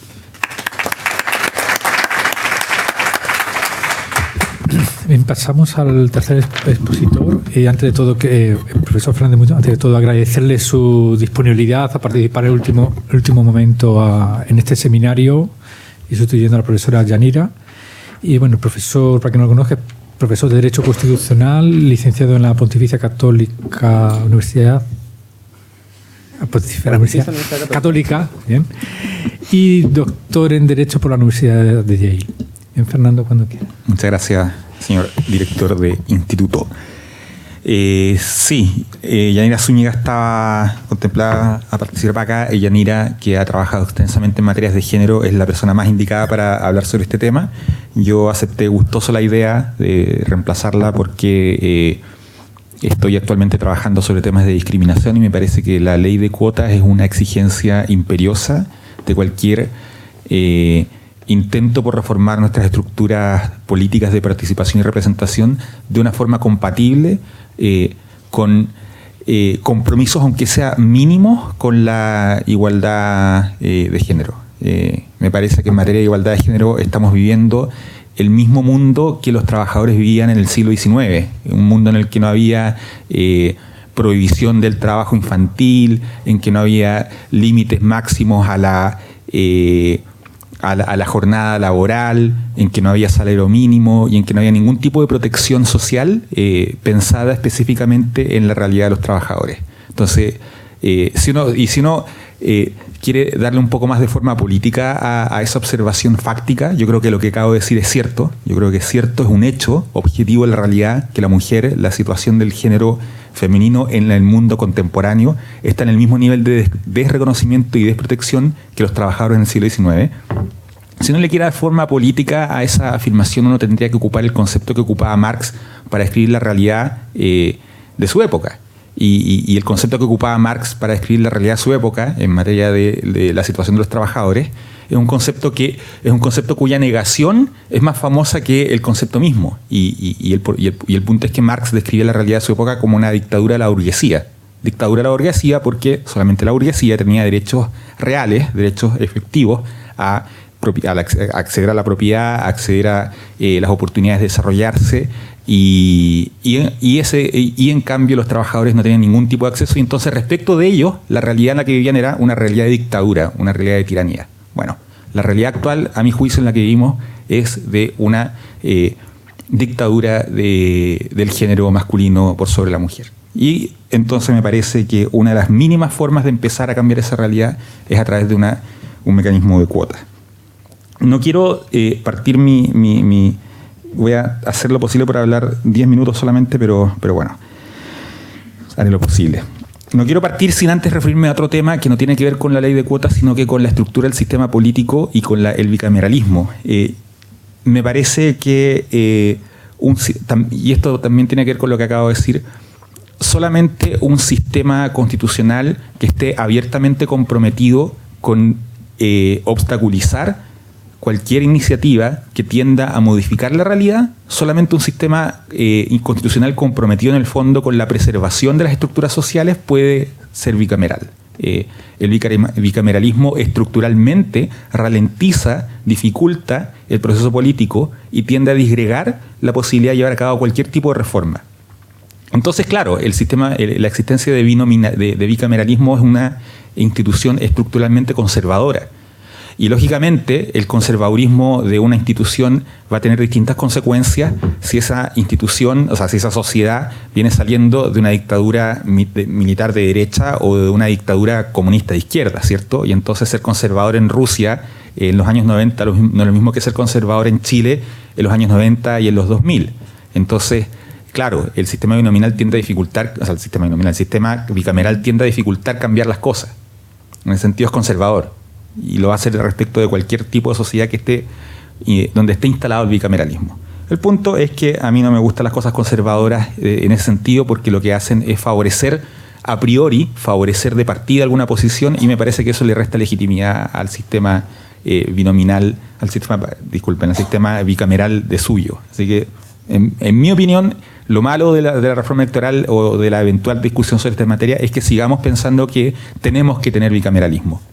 El bicameralismo surgió en Estados Unidos como una respuesta al deseo de evitar la redistribución de la propiedad. El bicameralismo es una idea que está ahí específicamente para evitar cualquier tipo de cambio en la realidad, y no veo por qué debiéramos asumir que debe existir bicameralismo. Es como asumir que todos los días alguien nos puede pegar y tiene derecho a pegarnos. Esas cosas hay que evitarlas.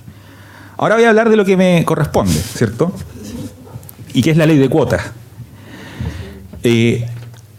Y quiero, la idea de una ley de cuotas, yo asumo que ya hay una cierta comprensión o una cierta precomprensión por parte del auditorio de qué es una legislación de cuotas. La ley de cuotas en general, no solamente existe ley de cuotas en Chile, de hecho hay 17 países en América Latina que tienen algún tipo de legislación, bueno, o sea, no, me acabo de equivocar, hay 10 países en Chile, en América Latina que tienen legislación de cuotas y 7 países que no tienen legislación de cuotas. Entonces no es una cosa que se esté inventando acá en Chile.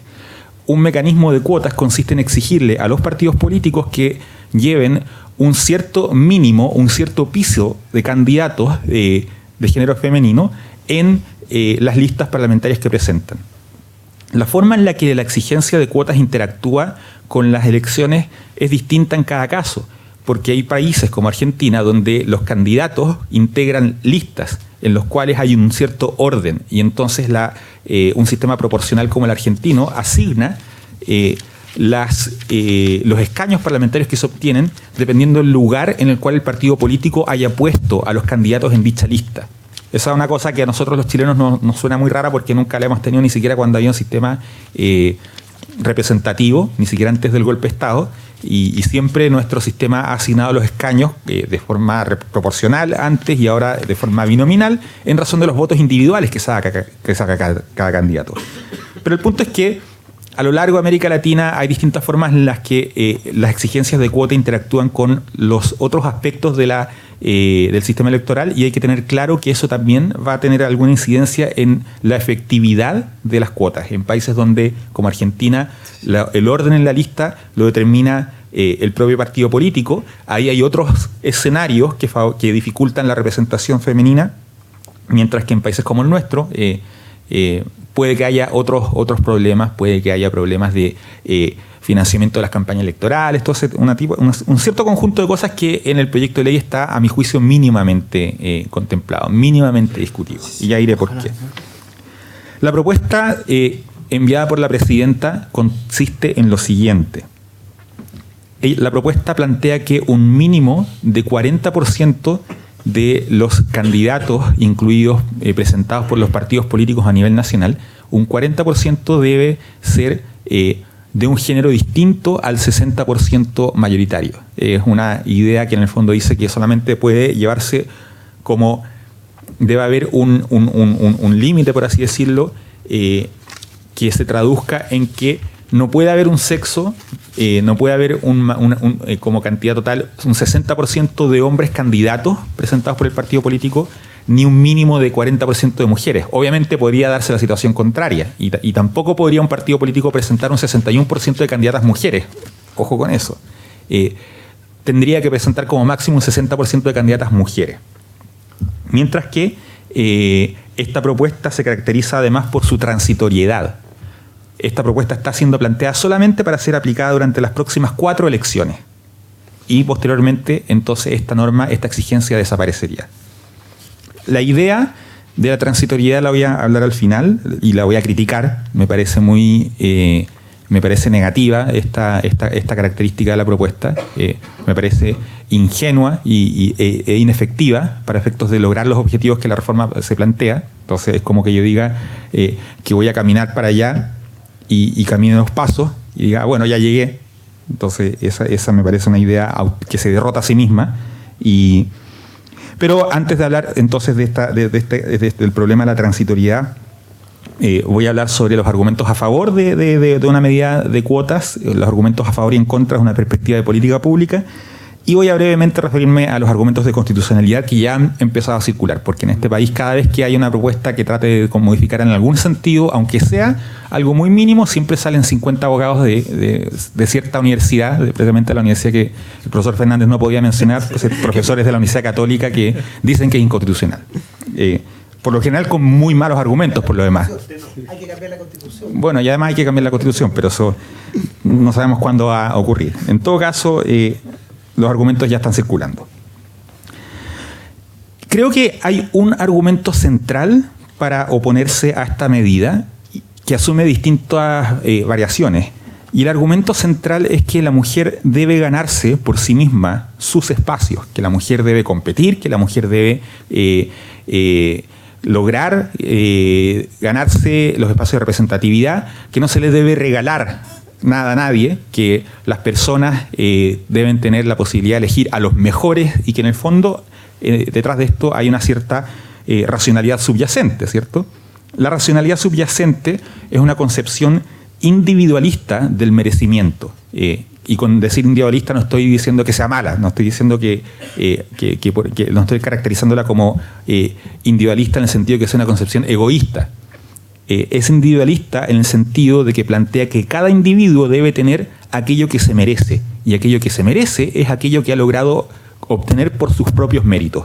Esa es una idea que subyace, y veo a hartos alumnos de mi clase de Historia del Derecho, entonces creo que les resultará familiar este argumento, esa idea de que los individuos merecen aquello por lo cual trabajan, aquello por lo cual han logrado esforzarse y ganar.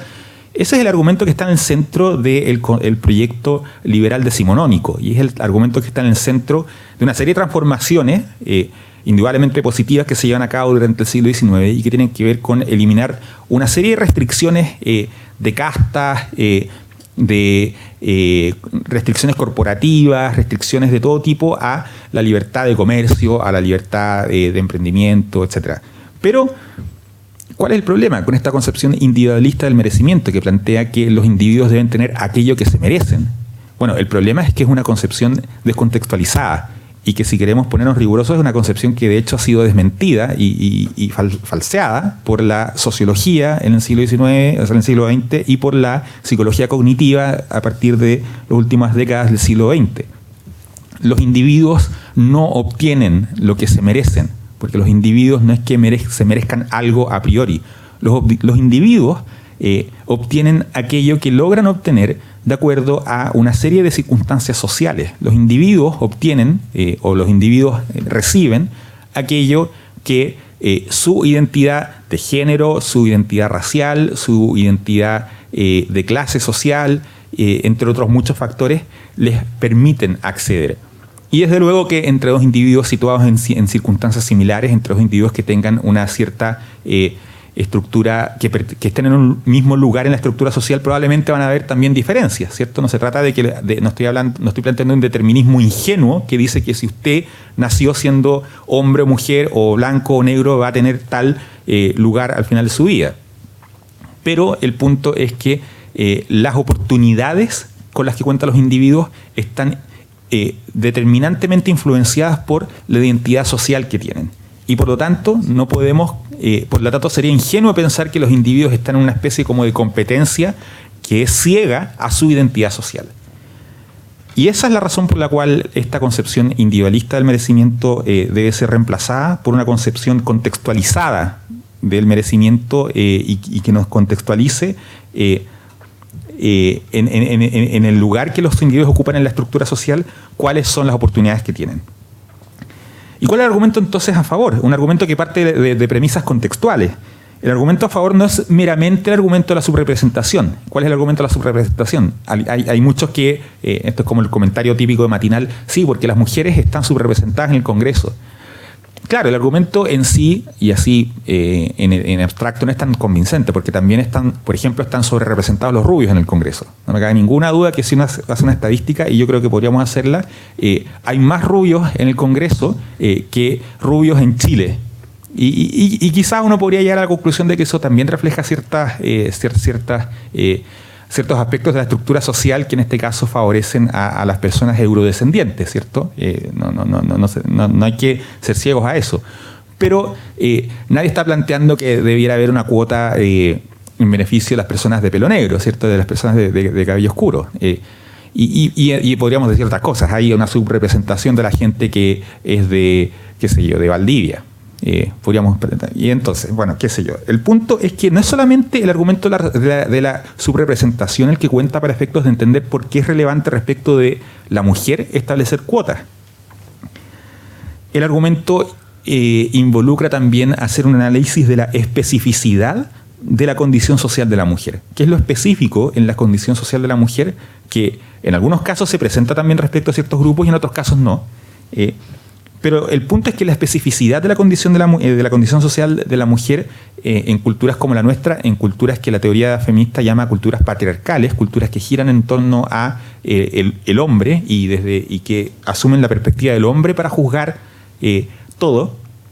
En sociedades patriarcales la condición social de la mujer involucra una serie de obstáculos que dificultan su llegada a posiciones de poder, entendiendo por tales posiciones de toma de decisiones. Y el Congreso es una de esas. Yo creo, vuelvo a la idea que les dije al principio, esto es el principio. Pero una sociedad decente, una sociedad que trate de manera decente a sus integrantes, y en este caso a las mujeres, es una sociedad donde este tipo de cosas deben estar reguladas en todos los planos, no solamente en la representación parlamentaria.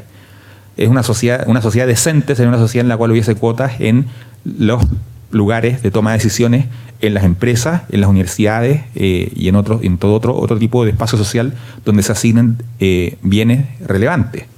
Entonces, esto es simplemente el inicio de la discusión.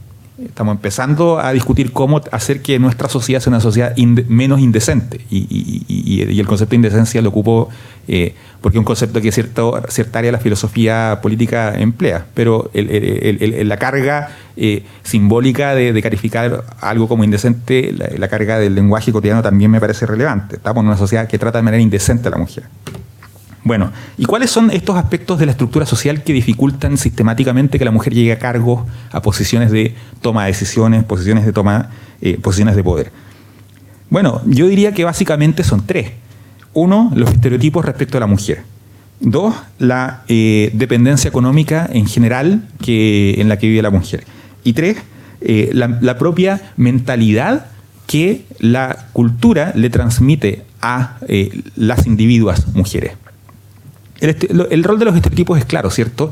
Y esto tiene mucho que ver también con las elecciones, porque los estereotipos sociales que existen en torno a la mujer, que nos llevan a los demás, incluyendo a las demás mujeres, a juzgar a cada mujer, los estereotipos sociales que existen en torno a la mujer tienden a presentarla como una persona que es menos capaz, que es menos racional, que tiene menos capacidad de tomar decisiones.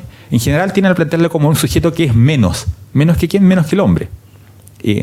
No voy a hacer aquí análisis del discurso, no voy a traer aquí datos y estadísticas, pero yo me imagino que a ustedes esto que les digo les sonará razonable, ¿cierto? Cualquier persona que viva inserta en una sociedad como la nuestra y que sea capaz de tomar un poco de distancia se da cuenta que ese es el tipo de estereotipos que existen en torno a la mujer. Pero además todo uno lo puede probar, hay libros, hay montones de análisis de sociólogos que respaldarían esta afirmación. Junto a eso está la menor independencia económica. Y esto es difícil de decir qué cosa es causa y qué cosa es efecto aquí, ¿cierto? Entonces, una de las características, ya sea causa o efecto de los estereotipos, una de las características de la condición social de la mujer es que en general, sistemáticamente, tiende a tener menos ingresos menos autonomía económica que los hombres. Y eso es muy relevante para llegar a cargos de poder, ¿cierto? Porque esto involucra, entre otras cosas, acceder a recursos para, ya que estamos hablando de campañas electorales, acceder a recursos para financiar campañas electorales. Estamos hablando de una sociedad, por cierto, la chilena, en la cual la mujer casada no tenía el manejo autónomo de su patrimonio, sino hasta bastante poco. O sea, no estamos hablando de una sociedad que lleva 200 años tratando a la mujer como un adulto que puede administrar sus propios fondos.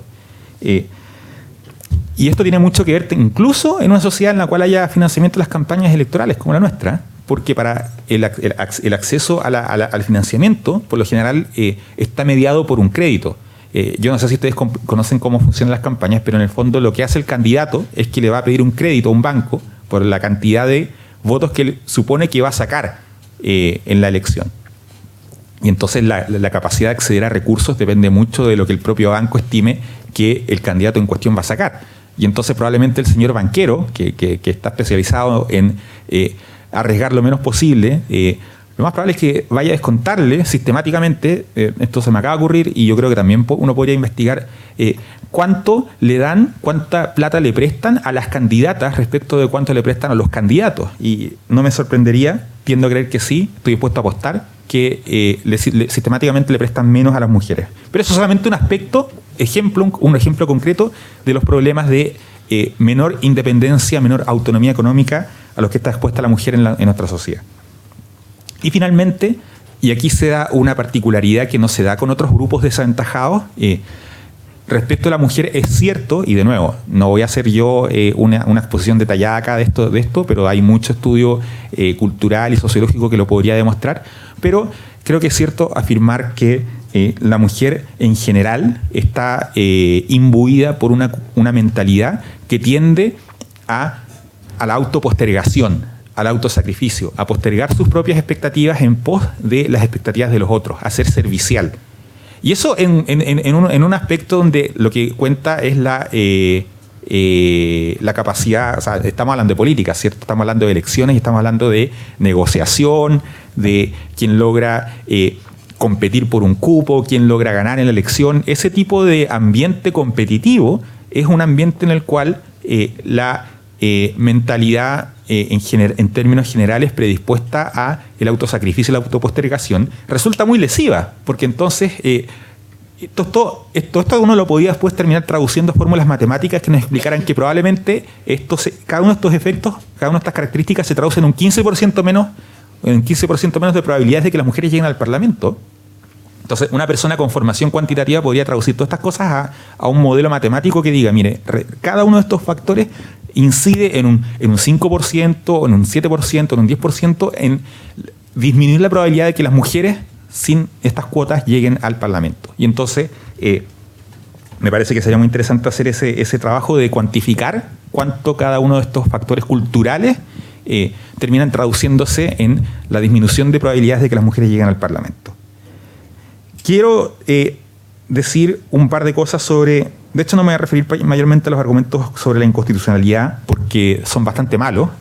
Por ejemplo, un profesor de la Universidad Católica hace poco fue al Senado a decir que no puede hacerse este proyecto porque el artículo 19, número 16, prohíbe cualquier discriminación que no se base en la capacidad o idoneidad personal al momento de seleccionar gente para un trabajo. Entonces, este profesor ni siquiera entiende que un cargo de elección popular es distinto de un trabajo. Pero, y por cierto, uno también podría discutir esa afirmación en el plano del trabajo. Yo creo que las cuotas laborales son constitucionales. Lo que quiero, antes de terminar, es criticar el posibilismo de la propuesta enviada por la presidenta. ¿Y por qué digo posibilismo? Que es un término que ciertos sectores de la izquierda fuera de la nueva mayoría han usado para criticar otras propuestas del actual gobierno.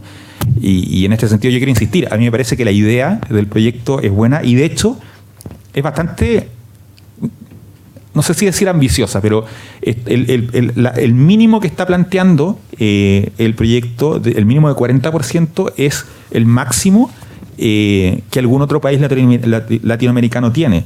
Aquí tengo los datos de cuáles son las cuotas que tienen otros países y son, por ejemplo, no sé dónde lo dejé, pero hay otros países donde hay exigencias de cuotas y en esos países las cuotas por lo general son bajas en comparación con la que se está proponiendo en nuestro país. Aquí está. En Argentina hay un porcentaje de 30%, en Bolivia de un 30% en la Cámara Baja y en el Senado un 25%, en Brasil de un 30%. Son todas de un 30%, excepto en Costa Rica donde la exigencia es de un 40%. Entonces, siendo realista, es bastante ambicioso en comparación con las cuotas de otros países.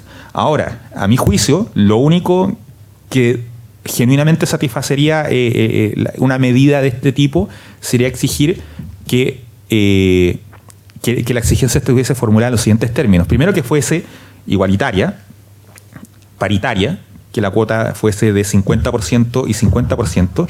Y de hecho yo diría que dado que el propósito es contribuir a terminar la situación de dominación en la que se encuentra la mujer en nuestra sociedad, lo único razonable sería pedir un mínimo de 50% para las mujeres.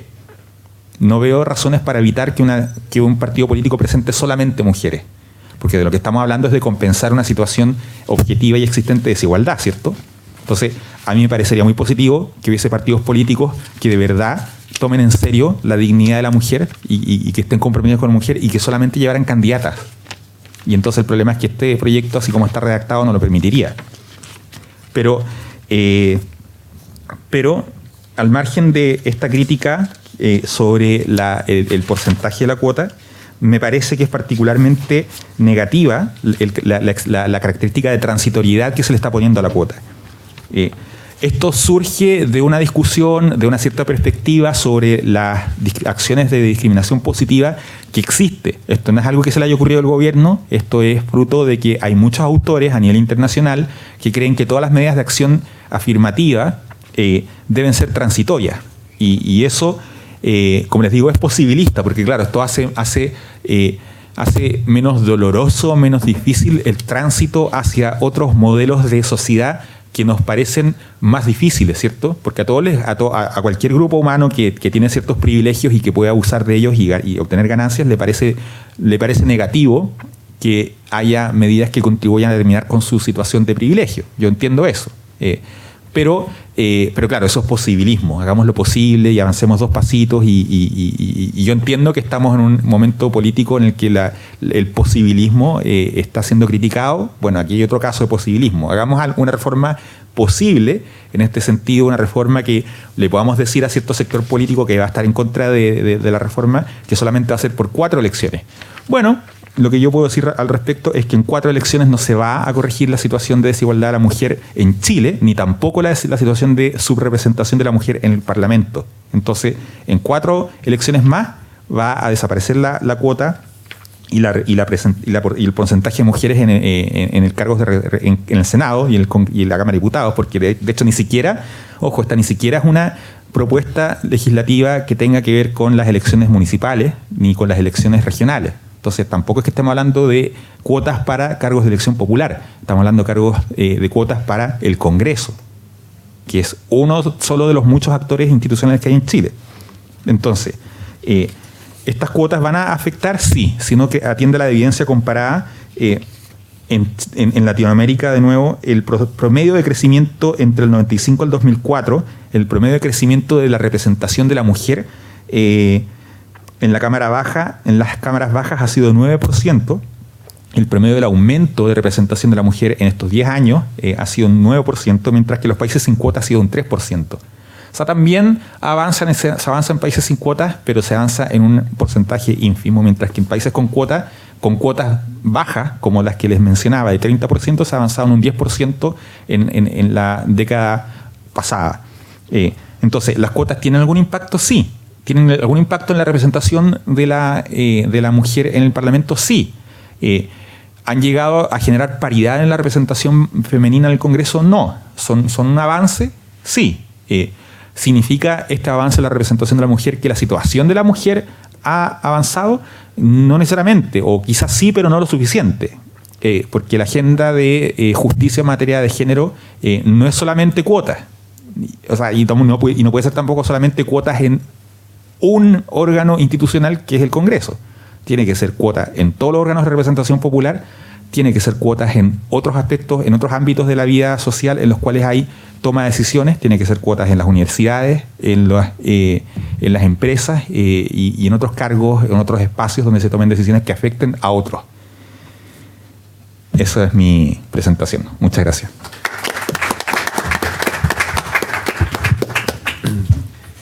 Bien, pasamos al turno de preguntas, pero dada la avanzada de la hora, le pediría que fueran lo más concisos posible en la formulación de la pregunta. Profesor Quintana. Y atrás también hay Perdone, primero usted, que no lo había visto, después tú. Sí, bueno, Es que no lo había visto. la consulta básicamente va tomando un poco la expresión que tomó el profesor Paredes en cuanto al sistema que se va a asumir actualmente y pensando también en cómo se caracteriza eso, pensando en la realidad que se ha dado en el tema municipal, por ejemplo. Usted anunciaba, profesor, claro, uno finalmente elige a la persona más allá que el partido en los temas municipales.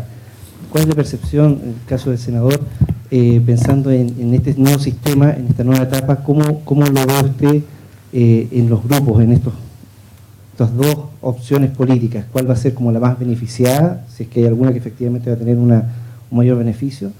Y otro pensando en sus cifras, que también vimos, del punto de vista de esos porcentajes, segundos candidatos que no salían en las listas, efectivamente si eso va a haber un nuevo encantamiento del electorado o de los votantes para realmente creer en el sistema y tomar una actitud más positiva y más proactiva para ejercer el voto, que hoy día realmente uno siente un desencanto en efectivamente decir voto para que quede lo mismo.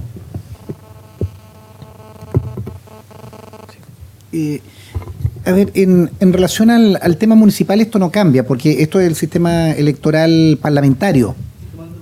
Sí, yo creo que, a ver, como desde el punto de vista de beneficio, recalcaba la situación de que hay incertidumbre, de que hay menos barreras de entrada.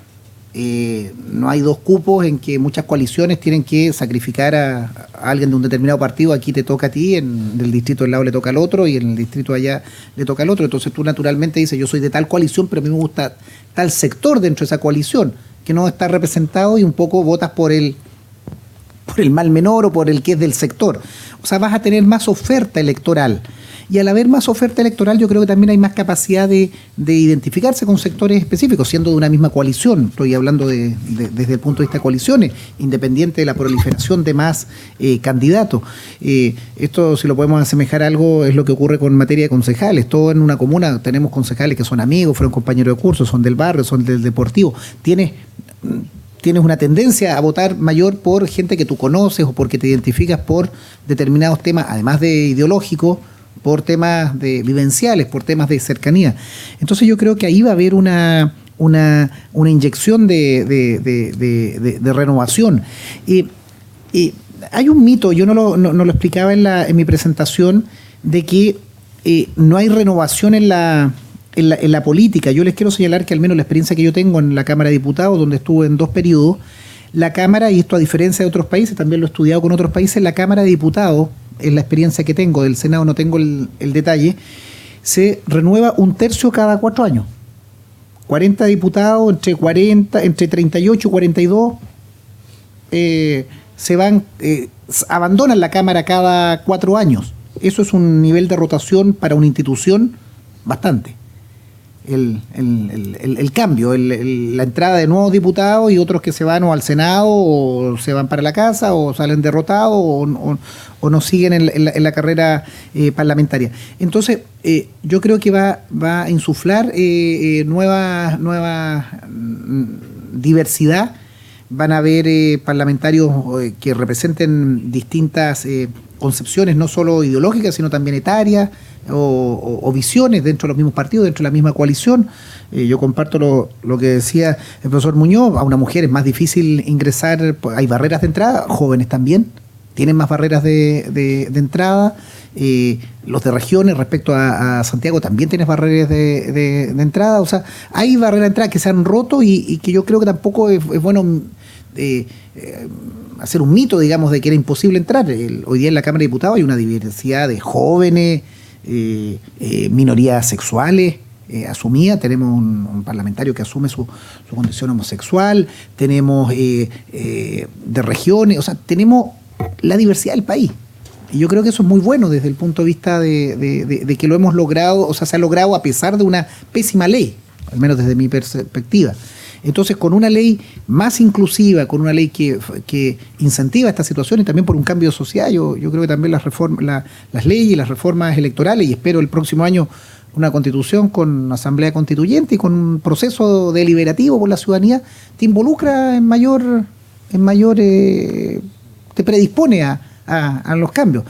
Y termino eso, lo que decía también el profesor Paredes, no hay un modelo perfecto, aquí no van a entrar digamos, en algún lugar va a haber una sobrerepresentación de tal sector, si hay un candidato que se dispara, va a arrastrar a otro desde el punto de vista, pero al menos va a ser de la coalición.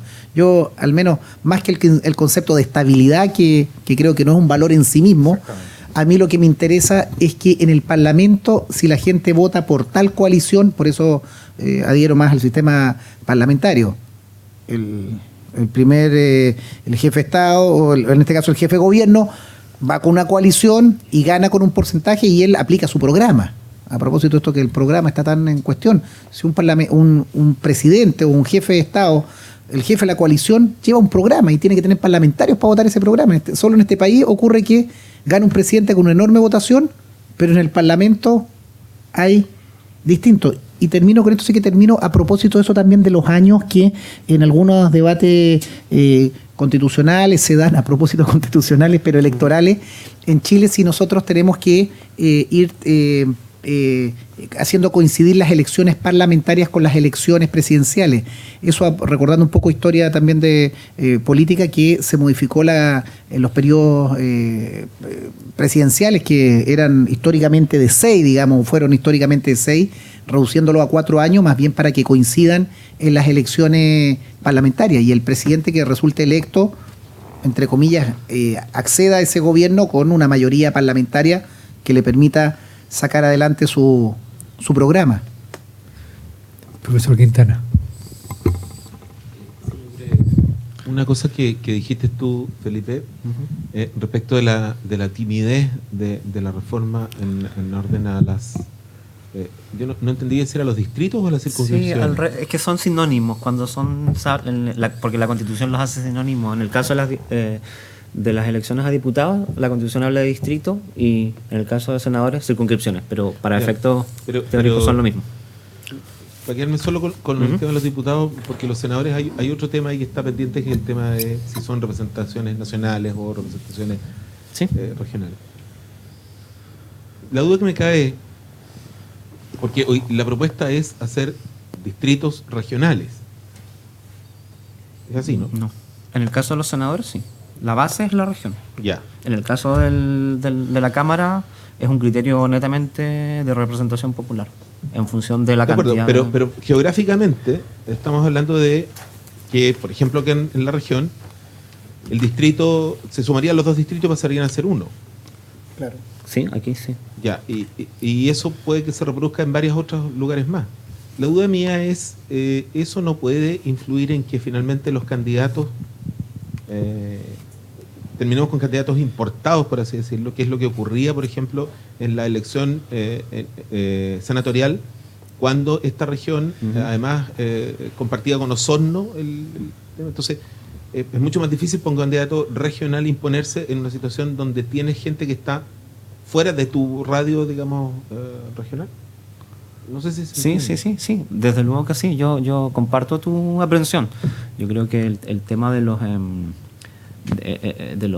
del diseño de los distritos es una de las grandes cuestiones en esta materia, Y hay una expresión muy famosa que en la teoría se suele invocar, que es el gerrymandering, que es el diseño arbitrario de distrito, que es una historia súper antigua de un gobernador de Massachusetts de nombre Elbridge Gerry, que diseñó en algún momento un distrito electoral con forma casi de salamandra, ¿no? Entonces la expresión viene de la unión del apellido de este señor, Gerry, más la palabra para decir salamandra en inglés. Salamander, no gerrymander. Entonces, desde luego que sí, yo creo que hay que poner allí ojo en ese punto. Yo no sé si el tema o si el temor de candidatos importados, pero sí hay que tener ojo de que cambia mucho el universo de votación y las preferencias en contextos muy restringidos. Por ejemplo, acá yo creo que la antigua circunscripción senatorial, a mí me da la impresión de que el voto en Valdivia era muy diferente del voto en Osorno. Y en eso hay que poner cuidado, pero no hay una receta. O sea, no hay una receta teórica para decir, mire, esta es una fórmula mágica para lograr circunscripciones o distritos equilibrados, ¿sí? Lo que hay que tratar de hacer es, tratar de formarlos de la manera más plural posible, pero en la práctica eso no siempre se puede, ¿no? Pero sí es importante porque los actuales distritos y circunscripciones están bajo la sospecha de haber sido diseñados con estrategias de gerrymandering, ¿no? Sobre la base de la votación del plebiscito de 1988 se definieron para la elección parlamentaria de 1980, y eso explica que tengamos en algunos lugares, no sé, Quinta Costa, Quinta Cordillera, y en otros Novena Sur, Novena Norte. Pero ojo que es un tema, pero no hay una fórmula mágica, lamentablemente. A mí me gustaría que existiera. El 54, que es Osorno, ¿qué es? La Unión. ¿La Unión? Es la Unión Río Bueno, Los Lagos, Futrono, Lago Ranco. Sí. Sí. Yo quiero decir algo muy breve sobre eso. Lo de las costas y sur y norte y todas esas divisiones fueron posteriores a eso. Fue debido a que una de las negociaciones entre la concertación y la Junta Militar fue aumentar el número de senadores electos para efectos de compensar a los designados. Pero los distritos electorales, los distritos de diputados fueron diseñados pensando en los resultados del plebiscito. Claro, no los sectoriales. Claro. Sí. Profesor Ríos. Claro, fueron. Muchas gracias, profesor Fernández. Un plebiscito desconocido que hubo. El 89. Tengo una primera pregunta a los miembros del panel. No sé si esto no lo capté correctamente, pero en definitiva, ¿cuál sería la sanción que se aplicaría a los conglomerados políticos de no presentar una lista que respete la cuota establecida en el proyecto? No hay ninguna sanción. Yo no encontré ninguna sanción en el proyecto de ley. En el proyecto no la hay. ¿Qué artículo es ese, Fernando? Este es el artículo, pero lo tengo acá. No hay sanciones.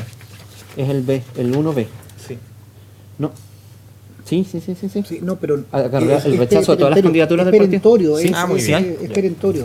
Ya, pero está No, contemplado como sí hay. sanción. Sí, Está contemplado en Rechazo de definitiva todas las el rechazo de la... Sí. Muy bien. Pero del distrito o circunscripción respectivo o de todo el... De la lista. Las Ya. listas son nacionales. Recuerda que las listas son nacionales. Nosotros Sí, tenemos un por la inscripción. sistema. A nosotros nos inscribe, digo a nosotros, aquí en Valdivia o en En Tombuctú, Santiago. te inscribe Naturalmente. el partido centralmente. Ya, felizmente que se contempla esa, porque una sanción, por ejemplo, pecuniaria habría sido evidentemente insuficiente. Sí. Básicamente el que paga tendría la posibilidad de no inscribir el número de mujeres necesario. Atención entonces con los hormazabalazos que puedan mandarse los partidos políticos, ¿no? De mandar una lista un día después o qué sé yo. Pobre Ormazal. La segunda pregunta dice relación con un tema que aparentemente tampoco la propuesta toca y que no dice relación con la eliminación del binominal, sino que dice relación específicamente respecto de un punto que es general desde un punto de vista de elección de senadores y diputados. Y la pregunta es, para todos los miembros del panel, ¿qué opinión les merece el hecho de que no se contempla en el proyecto una regla que regule un número máximo de reelecciones?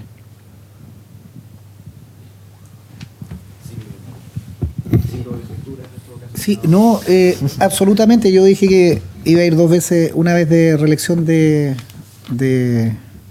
diputado, lo hice y hoy día soy senador.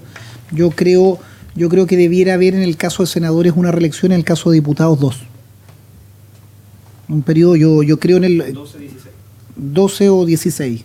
Creo, si me apuras y avanzo, me gustaría en algún momento discutir o en otro coloquio el sistema del unicameralismo. Yo creo que en Chile nosotros hoy día a propósito de lo que decía el profesor Paredes, si vamos a exigir efectivamente representación territorial de las regiones, ahí está el poder del Senado desde el punto de vista que tú representas territorialmente, equitativamente al territorio, independiente de lo pequeña de tu región o lo grande de tu región. Y creo que el Senado como Cámara Revisora y toda esta situación es algo que está absolutamente desencajado hoy día. Incluso yo creo que retarda yo creo en una Cámara Congreso unicameral porque, ¿me entiendes?, en esa línea. Pero creo que efectivamente debiera haber un sistema de regulación de la reelección que no sean ad eternum, para efectos de generar también más que un tiraje, porque insisto, al menos yo hacía la comparación y ojo con los números, porque a veces en esto de los estereotipos son engañosos. La Cámara se renueva 1/3 cada 4 años. O sea, tú a la larga, si te lo ves al cabo de 12 años, debería estar renovada completa. Habrá por ahí alguien que resiste y que se mantiene más, pero ese es el ámbito. Pero a la pregunta concreta, creo absolutamente en el límite de la reelección. Como también lo creo a la nueva reelección de los presidentes, al menos inmediatamente, también creo que es algo sano en Chile. Yo en principio no estoy de acuerdo con una idea en ese sentido, que limite el número de reelecciones, aunque debo confesar que esto es un poco como el libre mercado, ¿no? O sea, hay un paradigma que en la práctica difícilmente se cumple, y lo digo porque en una democracia representativa el principal método de control de nuestros representantes son justamente las elecciones, ¿no? Es el momento en el que los ciudadanos le exigimos cuenta, y si, estamos de acuerdo con el trabajo del representante, yo no veo ningún inconveniente en el nivel de los principios en seguir respaldando el trabajo de esa persona. Ahora, desde luego que eso supone, ya lo decía, un sistema que funcione sobre la base de presupuestos que en ningún sistema se dan en propiedad, y menos en el nuestro, que es un sistema bastante anómalo, y eso requeriría, por ejemplo, reformas a la ley orgánica de partidos políticos. Hay una serie de cuestiones que desde luego son imprescindibles para lograr un sistema de control de nuestros representantes efectivo. Entonces, a lo mejor, dadas las condiciones actuales, yo suscribiría una propuesta, pero me gustaría no tener que hacerlo. O sea, me gustaría pensar en abstracto, como al nivel de los principios, en confiar en la voluntad del pueblo, en la voluntad general, en el funcionamiento de la democracia. Y había para sancionar a su representante. Y es que en el plano de los principios yo también creo que es importante distinguir estos dos planos, porque a mí me parece que en el plano de los principios lo único que satisface las expectativas de la idea de democracia es que los cargos, este tipo de cargos sean sorteados, y que todos los ciudadanos estén en una tómbola y se saque quién va a ser diputado un día durante 5 años, después quién va a ser presidente, y así. No me parece que cualquier otro sistema fracasa a efectos de cualquier teoría mínimamente igualitaria de la política. Claro, el problema es que eso solamente va a ser posible cuando llegue el reino en los cielos, o como algunos decimos, el comunismo. Entonces, mientras no haya llegado ninguna de esas dos cosas, hay que acostumbrarte a este mal menor, que es elegir a ciertas personas que tienen ciertos recursos, que tienen cierta formación, que tienen cierta práctica y en fin. Pero dentro del plano de la vida que tenemos, me parece que la propuesta del senador Urresti es bastante positiva. Yo también la suscribiría si uno tuviese que legislar para este mundo y no para el que ha de venir. Bien, bueno, dado la avanzada de la hora, le damos las gracias por su presencia, sobre todo los que se han mantenido firmemente hasta el final de la charla, y les emplazamos para el próximo coloquio. ¿Me permite sí una palabra de cierre? Tal vez lo debería haber dicho al principio, pero por respeto no lo hice y lo quería dejar para el final. Solo junto con agradecer la invitación recordar algo que para mí es fundamental. Un día como hoy, hace 39 años, en la Plaza Bogotá, en el centro de Santiago, fue detenido y hasta el día de hoy está desaparecido Carlos Lorca Tobar, diputado por este distrito, por Valdivia, 28 años, socialista, y al menos para mí corresponde recordarlo y pedir verdad y justicia y que aparezca, que sepamos lo que ocurrió con él. Hace 39 Nos sumamos a ese homenaje.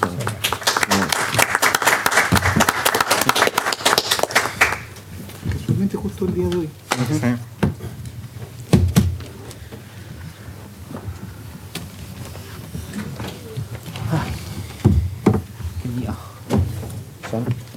Tiene posibilidad de media. ¿Qué es lo que te Oye, sí, ponía? podría Lo que ser ponía una Farid buena también, cosa, ¿no? sí, lo que pasa es que este proyecto... Quería tomarse.